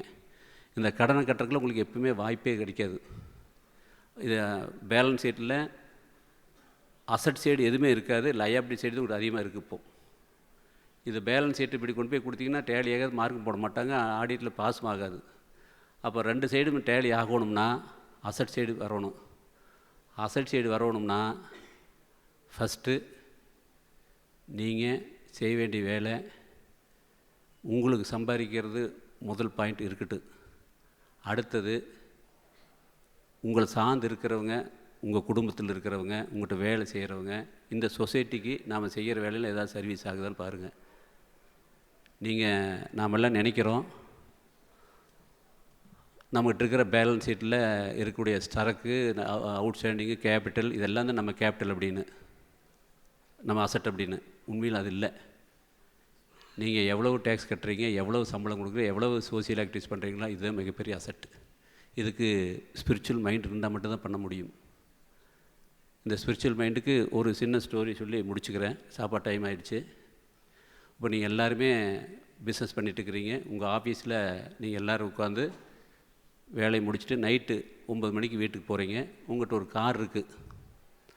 அந்த காரில் ஸ்போர்ட்ஸ் கார் முன்னாடி 2 சீட் தான் இருக்குது. ஒரு சீட் நீங்கள் கார் ஓட்டிகிட்டு போகிறீங்க. நைட்டு ஒரு 9-10 ஆகுது. வீட்டுக்கு போகிற வழியில் பெரிய மழை, இடிக்குது, மின்னல் மின்னுது, கரண்டெல்லாம் ஆஃப் ஆகிடுச்சு, எல்லாம் இருட்டாக இருக்குது, மரமெல்லாம் முறிஞ்சு அங்கே கிடக்குது எல்லாமே, டிராஃபிக் ஜாம் ஆகி கிடக்குது எல்லாமே. அப்போ ஒரு இடத்துல பஸ் ஸ்டாப்பில் பளீர்னு ஒரு மின்னல் மின்னுது. அந்த மின்னல் வெளிச்சத்தில் 3 பேர் இருக்காங்க. ஒருத்தர் பிரசவ வெளியில் துடிச்சிட்டு இருக்கிறாங்க. அவங்கள ஒரு 5 நிமிஷம் போய் ஹாஸ்பிட்டல் சேர்ந்து அவங்க இறந்து போயிடுவாங்க. அடுத்தது உங்கள் மனைவி, பெண்களாக இருந்து உங்கள் கணவன், கல்யாணம் இருந்து உங்கள் லவ்வர் அப்படின்னு வச்சுக்கல. அடுத்தது நீங்கள் இந்தளவுக்கு வாழ்க்கையில் உயருக்கு காரணமாக இருந்த காட்ஃபாதர். இந்த 3 பேர் இருக்காங்க. ஆனால் இந்த காரில் யாரை ஒருத்தர் தான் ஏற்ற முடியும். யாரை காப்பாற்றுவீங்க அந்த நேரத்தில்? பிரசவ வெளியில் துடிக்கிறமாக காப்பாற்றுற கொஞ்சம் கை தூக்குங்க. பசி இருக்குது, தூக்க முடியலேட்டு இருக்குது. சரி, மனைவியை, கணவனை, லவ்வரை கூட்டிகிட்டு போகிற கொஞ்சம் கை தூக்குங்க. கம்மியாக இருக்குது. யார் கூட்டிகிட்டு வெளியே இருக்குது வீடு எல்லாத்தையுமே? சார் அவையெல்லாம் வீட்டுக்கு பார்க்க போகிறதில்ல, பரவாயில்ல, ஓகே. சரி, காட்ஃபாதரை, கருணை பரபரை, நன்றி பரபரை 4-5 இருக்குது, பரவாயில்ல. சரி, டைம் அதனால் நானே முடிச்சுக்கிறேன். கார் விட்டு கீழே இறங்கி அந்த காட்ஃபாதர்கிட்ட சாவியை கொடுத்து இந்த பிரசவ துடிக்கிற மாதிரி கொண்டு போய் ஹாஸ்பிட்டல் சேர்த்திட்டு உங்கள் மனைவியோ லவ்வரையோ கூட்டிகிட்டு கணவனையோ கூட்டிகிட்டு ஆட்டோ பிடிச்சி வீட்டுக்கு போயிடலாம். செயல் ஒன்று தான். செயல் ஒன்று தான். நீங்கள் யாரோ ஒருத்தர் கூட்டிகிட்டு போயிருந்தீங்கன்னா பிரசவ வலி துடிக்க எல்லாமே அதிகமாக சொல்லுவாங்க. எமோஷனில் பிரசவ வலி கூட்டிகிட்டு போகிற சொல்லுவாங்க. வீட்டுக்கு போனால் சோறு கிடைக்காது. சரி, அப்படியே வந்து அந்த அம்மாவை கூட்டிகிட்டு போனால் கூட காட்ஃபாதர் நாம தான் நல்லா வளர்ச்சி கொண்டாண்டேன் அப்படின்னு அவர் மனசில் பரவாயில்லன்னு பண்ணால் கூட அவர் மனசில் கொஞ்சம் ஒரு வழியாகு. 3 பேர்த்தையும் எப்படி அவர் சொன்னார், எங்கள் அம்மாவையும் பேலன்ஸ் பண்ணேன், நெசவாளையும் பேலன்ஸ் பண்ணேன். இதுதான் வியாபாரிக்கு தேவை. ஒரு செயல் வந்து உங்களையும் பேலன்ஸ் பண்ணணும், உங்கள் குடும்பத்தையும் பேலன்ஸ் பண்ணணும், உங்கள் உறவுகளையும் பேலன்ஸ் பண்ணணும், இந்த சொசைட்டியும் பேலன்ஸ் பண்ணணும். அப்படிங்கிற இந்த கார் கதையை மைண்டில் வச்சுக்கோங்க. எந்த முடிவு எடுத்தாலுமே இந்த காரு கதையும் முடிவு வச்சிட்டிங்கன்னா நீங்கள் வியாபாரம் பண்ணல. நல்லா புரிஞ்சுக்குங்க. 1947 நம்முடைய ₹1 இந்தியாவுடைய ₹1 அமெரிக்காவுடைய டாலர்ஸ் ஈக்குவல். இன்றைக்கி 85-86. காரணம் யார்? அரசாங்கமா இல்லை மத தலைவர்களா? யார் காரணம் சொல்லுங்கள்? நம்ம தான் அதிகமாக இம்போர்ட் பண்ணிகிட்டு இருக்கிறோம். நம்மக்கிட்டேருந்து எக்ஸ்போர்ட் எதுவும் ஆகலை. அன்னைய செலவாணி நம்ம நாட்டில் கம்மி. 1947 சுதந்திரமாக இருக்க முன்னாடி வாவோசி வந்து சுதேசின்னு கப்பல் விட்டார். கடன் ஊரெல்லாம் கடன் வாங்கி கப்பல் விட்டார். தூத்துக்குடியிலேருந்து கொழும்பு கப்பல் விட்டார். ₹2 சார்ஜ் வச்சார். உடனே பிரிட்டிஷ் கவர்மெண்ட் பார்த்தான். அவன் கப்பல் விட்டு ₹1 வச்சாப்புல. மக்கள் பூரா அங்கே போயிட்டாங்க. வாவோசியும் ₹1 வச்சார். அவன் ஃப்ரீ பண்ணி மது மங்கையில் டான்ஸ் போட்டாங்க. இதில் எல்லோரும் அங்கே போயிட்டாங்க. இவருக்கு கப்பல் ஓட்ட முடியல, கடன் ஆகி போச்சு. தூத்துக்குடியில் கடன் தொழில பொறுக்க முடியாது. அங்கேருந்து ஊர் முடியாது. சென்னையில் சிந்தாரிப்பேட்டில் சீமெண்ட் தோல் வச்சு விற்றுட்டு இருந்தார். அங்கே இருக்கிற குடும்பத்தில் இருக்கிறலாம் வந்து ரோடோடு செஞ்சுட்டு இருந்தாங்க. இங்கேருந்து தபால் போடுவார். திருநெல்வேலியிலையுமே தூத்துக்குடிக்காருக்குமே என்னோட குடும்பத்தில் யார் வந்தாலும் ஹோட்டல் கடைக்காரர் சாப்பாடு போட்டுருங்க, நான் வந்து உங்கள் கடனை கட்டுறேன். ஜவுளி கடைக்காரர் வந்து வேட்டி சட்டை கொடுத்துருங்க, நான் வந்து கடனை கட்டுறேன்னு போட்டு ஆங்கிலேய கவர்மெண்ட்டை ஒரு ரட்டாயில் கொடுத்து கோயம்புத்தூர் ஜெயிலில் போட்டு செக்கிலுக்கு வச்சாங்க. இந்த பரிசு கொடுத்தது யார்? நம்ம தான். அன்னைக்கு நம்மளுக்கு படிப்பு இல்லை, அறிவில்லை, ஒரு தாக்கம் இல்லை. அதனால் வஉசிக்கு அப்படி ஒரு சுதந்திரத்துக்கு சுதேசிக்கு பாடுபட்டனுக்கு நம்ம கொடுத்த பரிசு இதெல்லாம். இப்போது எல்லாம் ஐடி படிக்கிறீங்க, பெரிய பெரிய படிக்கிறீங்க, உலகம் பூரா இருக்கிறீங்க, உலகத்தில் இருக்கிற அத்தனை வச்சு ஃபிங்கரில் வச்சுருக்கிறீங்க. ஏன் இந்தியா முன்னேற்ற முடியாது? ஏன் சுதேசி அழுகு பண்ண முடியாது? இந்த விதையை மனசில் போடுங்க. என்றைக்கு அமெரிக்க டாலர் நம்மளும் இன்னைக்கு ஒன்றாகுதோ, என்றைக்கு நம்ம பணத்தை பேங்கில் போட்டால் டெபாசிட் இல்லாமல் டெபாசிட் இன்ட்ரெஸ்ட் கொடுக்காம அவன் சர்வீஸ் சார்ஜ் வாங்குறானோ அன்னைக்கு தான் நான் வளர்ந்த நாடு. அந்த வளர்த்த வேண்டிய பொறுப்பும் கடமை உங்கள் அனைவருக்கும் இருக்குது என்று கூறிக்கொண்டு என்னுடைய அனுபவத்தின் உரையை நிறைவு செய்து கொள்கிறேன். வாழ்க வளமுடன். Sir, one more question. ஒரு question balance. Last question. Hello. எனக்கு ஒன்றும் பிரச்சனை இல்லை, நான் பொழுது வரைக்கும் கூட பேசிட்டு இருப்பேன். எனக்கு 10 மணிக்கு தான் ஃப்ளைட்டு. நீங்கள் ரெடினா நான் ரெடி. ரொம்ப நேரமாக மைக் கிடைக்காம வெயிட் பண்ணிட்டு இருந்து கேள்ற கொஸ்டின் ரொம்ப தெரியலையே. சரி கேளு. சார், என்னோட பேர் Ganesh Ramasamy. I am from ஜெண்டாகோர் private limited. Okay, question is sustainability. நிரந்தரம் அப்படின்னா, அதாவது ஒரு கம்பெனி ஆரம்பித்து நிரந்தரமாக ஓடணும். இப்போ வண்டி செக்கு மாட்டில் வந்து 2 மாடு இழுக்குதுன்னு வச்சுடுங்களேன். 2 மாடும் கரெக்டான ஸ்பீடு, வேகமாகவோ இல்லை ஸ்லோவாகவோ ரெண்டும் கரெக்டாக போயிட்டுருக்கணும்.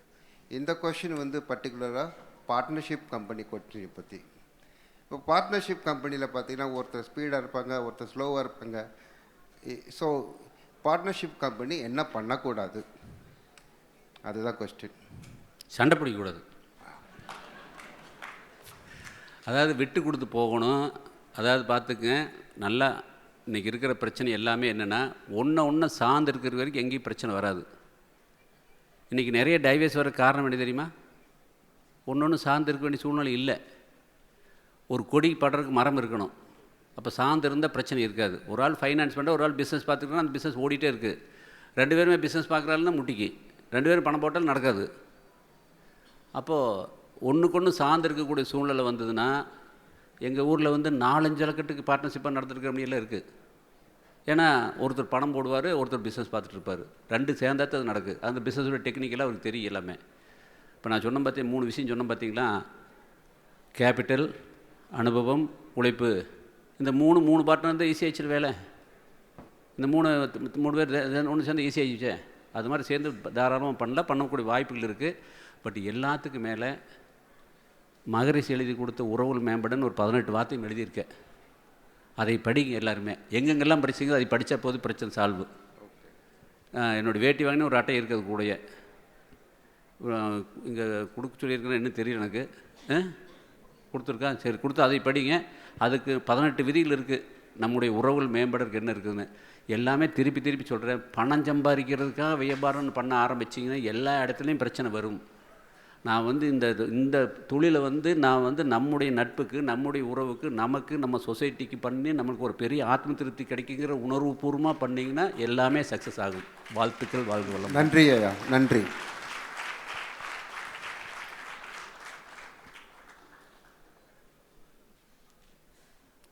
முடிச்சுக்கலாமா? வாழ்த்துக்கள், வாழ்க வளமுடன். 1 மணி நேரம் டைம் கொடுத்த சிஎம் 1:20 ஓவர் டைம் ஆகிப்போச்சு. எனக்கு ஒரு பெரிய பீஸ் தரேன்னு சொல்லியிருக்காப்புல. இந்த ஓவர் டைமுக்குமே டபுள் மடங்கு பீஸ் சார்ஜ் பண்ணி கொடுக்கணும் சியாம கேட்டு. கூடிய விரைவில் நாங்களும் ஸ்பான்சருக்கு வருவோம் சார். உங்களை எல்லாம் சந்திக்கக்கூடிய மிகப்பெரிய வாய்ப்பை சியாம் எனக்கு ஏற்படுத்தி கொடுத்துருக்காப்புல. எனக்கு சியாம் என்ன அறிமுகமெல்லாம் இல்லை. நான் இந்த மாதிரி மீட்டிங் வர்றதுக்கு 3 பேர்த்து வச்சுருக்கிறேன்.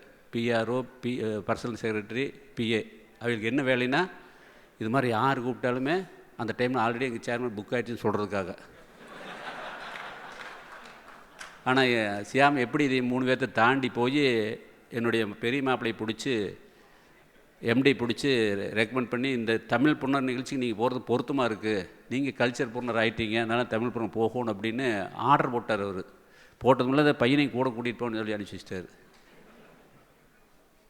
அப்படி ஒரு நிர்பந்தம் வந்ததுனால உங்களெல்லாம் சந்திக்கக்கூடிய ஒரு வாய்ப்பு கிடைச்சிது. எனக்கு இனிமேல் இங்கே நான் எடுத்துகிட்டு போகிற விஷயத்தை உங்க கூட சொல்லிட்டு போயிடுறேன் எல்லாத்தையுமே. தமிழ் பொண்ணுன்னு எல்லோரும் வேட்டி கட்டிட்டு வரேன்னு சொன்னாப்புல. இப்போ நான் எங்கே போனாலுமே வந்து பீஸ் வாங்குறதில்ல. ஏன்னா நம்மளுக்கு வேட்டியில் வியாபாரம் பண்ணி ஆமதுனால பீஸ் வாங்குறதில்ல. நாம் பேச்சாளர் இல்லையே பீஸ் வாங்குறதுக்கு. இப்போ சுயி எல்லாம் போனால் லட்சக்கணக்கில் கேட்குறாங்க. நிறையா பாரதி பாஸ்கர், ராஜா எல்லாம் நிறைய பேச்சாளர் இருக்காங்க. அவங்களுக்கு போட்டியாக நான் போகக்கூடாதுல்ல. ஆனால் இன்றைக்கி ஒரு பாயிண்ட் எனக்கு கிடச்சிருக்கு. எந்த மீட்டிங் நான் வர்றா இருந்தாலுமே எல்லோரும் வேட்டி கட்டிட்டு வரணும்னு ஒரு ஆர்டர் போட்டோம்னா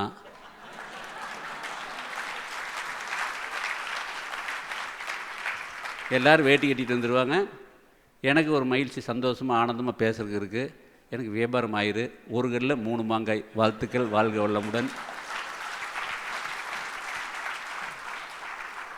எல்லாம் வியாபாரங்கிற ஒரு ரூப்பில் நம்ம எல்லோரும் ஒன்றா அமர்ந்து நிறையா விஷயத்த பேசி நிறையா எல்லாம் இன்ட்ராக்ட் பண்ணி ஒரு மனசுக்கு ஒரு நல்ல விஷயங்களெல்லாம் பதிய வச்சுருக்கிறோம். இது எல்லாம் எடுத்துகிட்டு போய் உங்கள் நண்பர்களுக்கு, உங்கள் குடும்பத்தில் எல்லாம் எல்லாத்துக்கும் எடுத்து சொல்லி எதையே பண்ணாலுமே அது இறைவனுக்கு செய்கிற பணியாக நினச்சி பண்ணுங்கள். இறைவன் வேறு, மக்கள் வேறு இல்லை, இயற்கை வேறு, இறைவன் வேறு இல்லை. இதுக்கு எல்லாமே நல்லது கெட்டது தெரிஞ்சு நல்லதை மட்டும் பண்ணுறதுக்கு ஒரு வில் பவர் ஏற்படுத்துகிறதே ஸ்பிரிச்சுவல், ஆன்மீகம். ஏதோ நெத்திதே திண்ணீரோடு உத்திராட்சி கொட்டை போடுறதில்ல, ஸ்பிரிச்சுவல் இல்லை, அது பக்தி. ஒழுக்கமாக இருக்கிறக்கா பக்தி எனக்கு சொல்லி கொடுத்தாங்க. வேறு வழி தெரியாதனால பெரியவங்க நமக்கு சொல்லி கொடுத்தாங்க. அதை விட அடுத்த ஸ்டேஜ் பக்திங்கிறது நர்சரி ஸ்கூலில் ஏபிசிடி சொல்லி கொடுக்குற மாதிரி, A for apple, B for ball, C for கேட்னு சொன்னால் நம்மளுக்கு அது தெரியும். பட் டிகிரி முடித்து பிஹெச்டி பண்ணிட்டீங்கன்னா ஏ ஃபார் ஆப்பிள் சொன்னால் தான் எழுதுவீங்களா?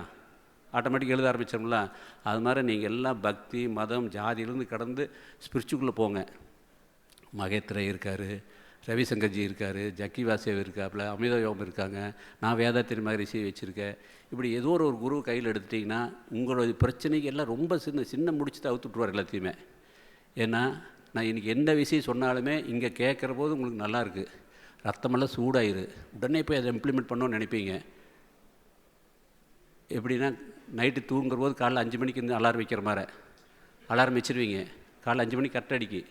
ஏன்னா மனுஷங்க தான் செய்ய பண்ண மாட்டோம், மிஷின் கரெக்டாக பண்ணு. மறுபடியும் என்ன பண்ணுவோம், அமுத்திட்டு போரி தூக்கி பட்டு தூங்கிடுவோம். உண்டா இல்லையா? அப்போ நல்லதை மட்டும் எடுத்து பண்ணுறதுக்கு. ஏன்னா நீங்கள் எதையெல்லாம் தவிர்க்கிறீங்களோ, உங்கள்கிட்ட இருக்கிற 100% எனர்ஜி எதையெல்லாம் தவிர்க்கிறீங்களோ இருக்கிற எனர்ஜி நல்லதுக்கு உபயோகமாகுது.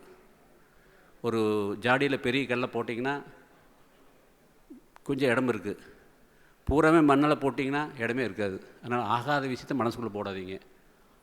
என்ன வேலை இருக்குமோ அந்த பெரிய கல்லை மட்டும் உங்கள் மனசுக்குள்ளே போடுங்க. இது பண்ணுறதுக்கு ஒரு ஸ்பிரிச்சுவல் பயிற்சி வேணும். சைக்கிள் ஓட்டினா கூட பயிற்சி வேணும், ஒரு பைக் ஓட்டினா பயிற்சி வேணும். நம்ம வாழ்க்கை மனசை ஓட்டுறதுக்கு உங்களுக்கு ஸ்கூல்லேயோ கல்லூரியிலையோ வீட்லேயோ சொல்லிக் கொடுக்குற வாய்ப்பே இல்லை.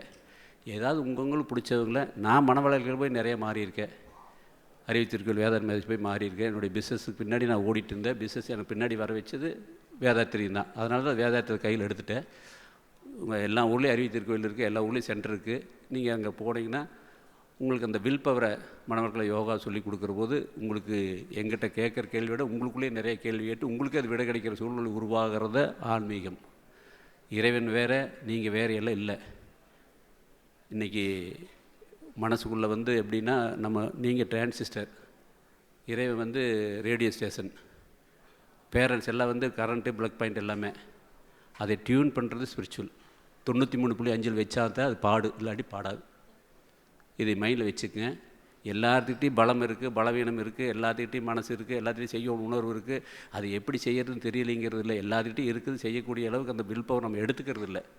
எடுத்தால் எல்லாம் வெற்றி தான். 5 மணிக்கு அலாரம் அடித்தா எந்திரிச்சு குளிச்சு ரெடியானா நம்ம டைம் கரெக்டாக போய் சேர முடியும். யார் அந்த விதையை விதைக்கிறாங்களோ அவை சக்ஸஸ் பண்ண முடியும். இதை நடைமுறைப்படுத்துறதுக்கு ஒரு வில் பவர் வேணும். நீங்கள் எல்லாம் ஸ்பிரிச்சுவல் கற்றுக்குங்க. வந்திருக்கக்கூடிய உங்கள் அனைவருக்கும், உங்களுடைய குடும்பத்தில் உள்ள ஒவ்வொருவரும் தொழிலும் எல்லாம் நல்லவரையே வரணும். எல்லாமல்ல இறையர்களால் நீங்களும் உங்கள் குடும்பத்தில் இருக்கிற அத்தனை பேரும் உடல் நலம், நீளாயுள், நிறை செல்வம், உயர்ப்புகள், ஞானம் பெற்று அனைவரும் ஓங்கி வாழ இறையாற்றலோடும் இறையர்களோடும் குருவினர்களோடும் நின்று ஆசி வழங்குகிறேன். வாழ்த்துக்கள். வாழ்க வளமுடன். நன்றிகள் சார். எங்கள் சைட்லேருந்து ஒரு சின்ன ஆர்கனைசர் சைட்லேருந்து ஒரு சின்ன மெமெண்டோ ஏற்படுத்திருக்கோம். ஒரு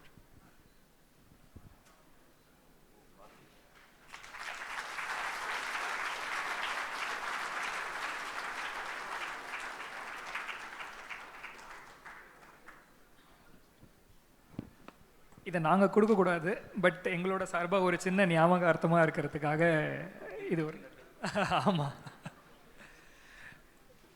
ஓகே சார், இதை வச்சிடலாம். ஓகே ஓகேங்க sir. I request members to give a standing ovation for mister Nagarajan sir, please.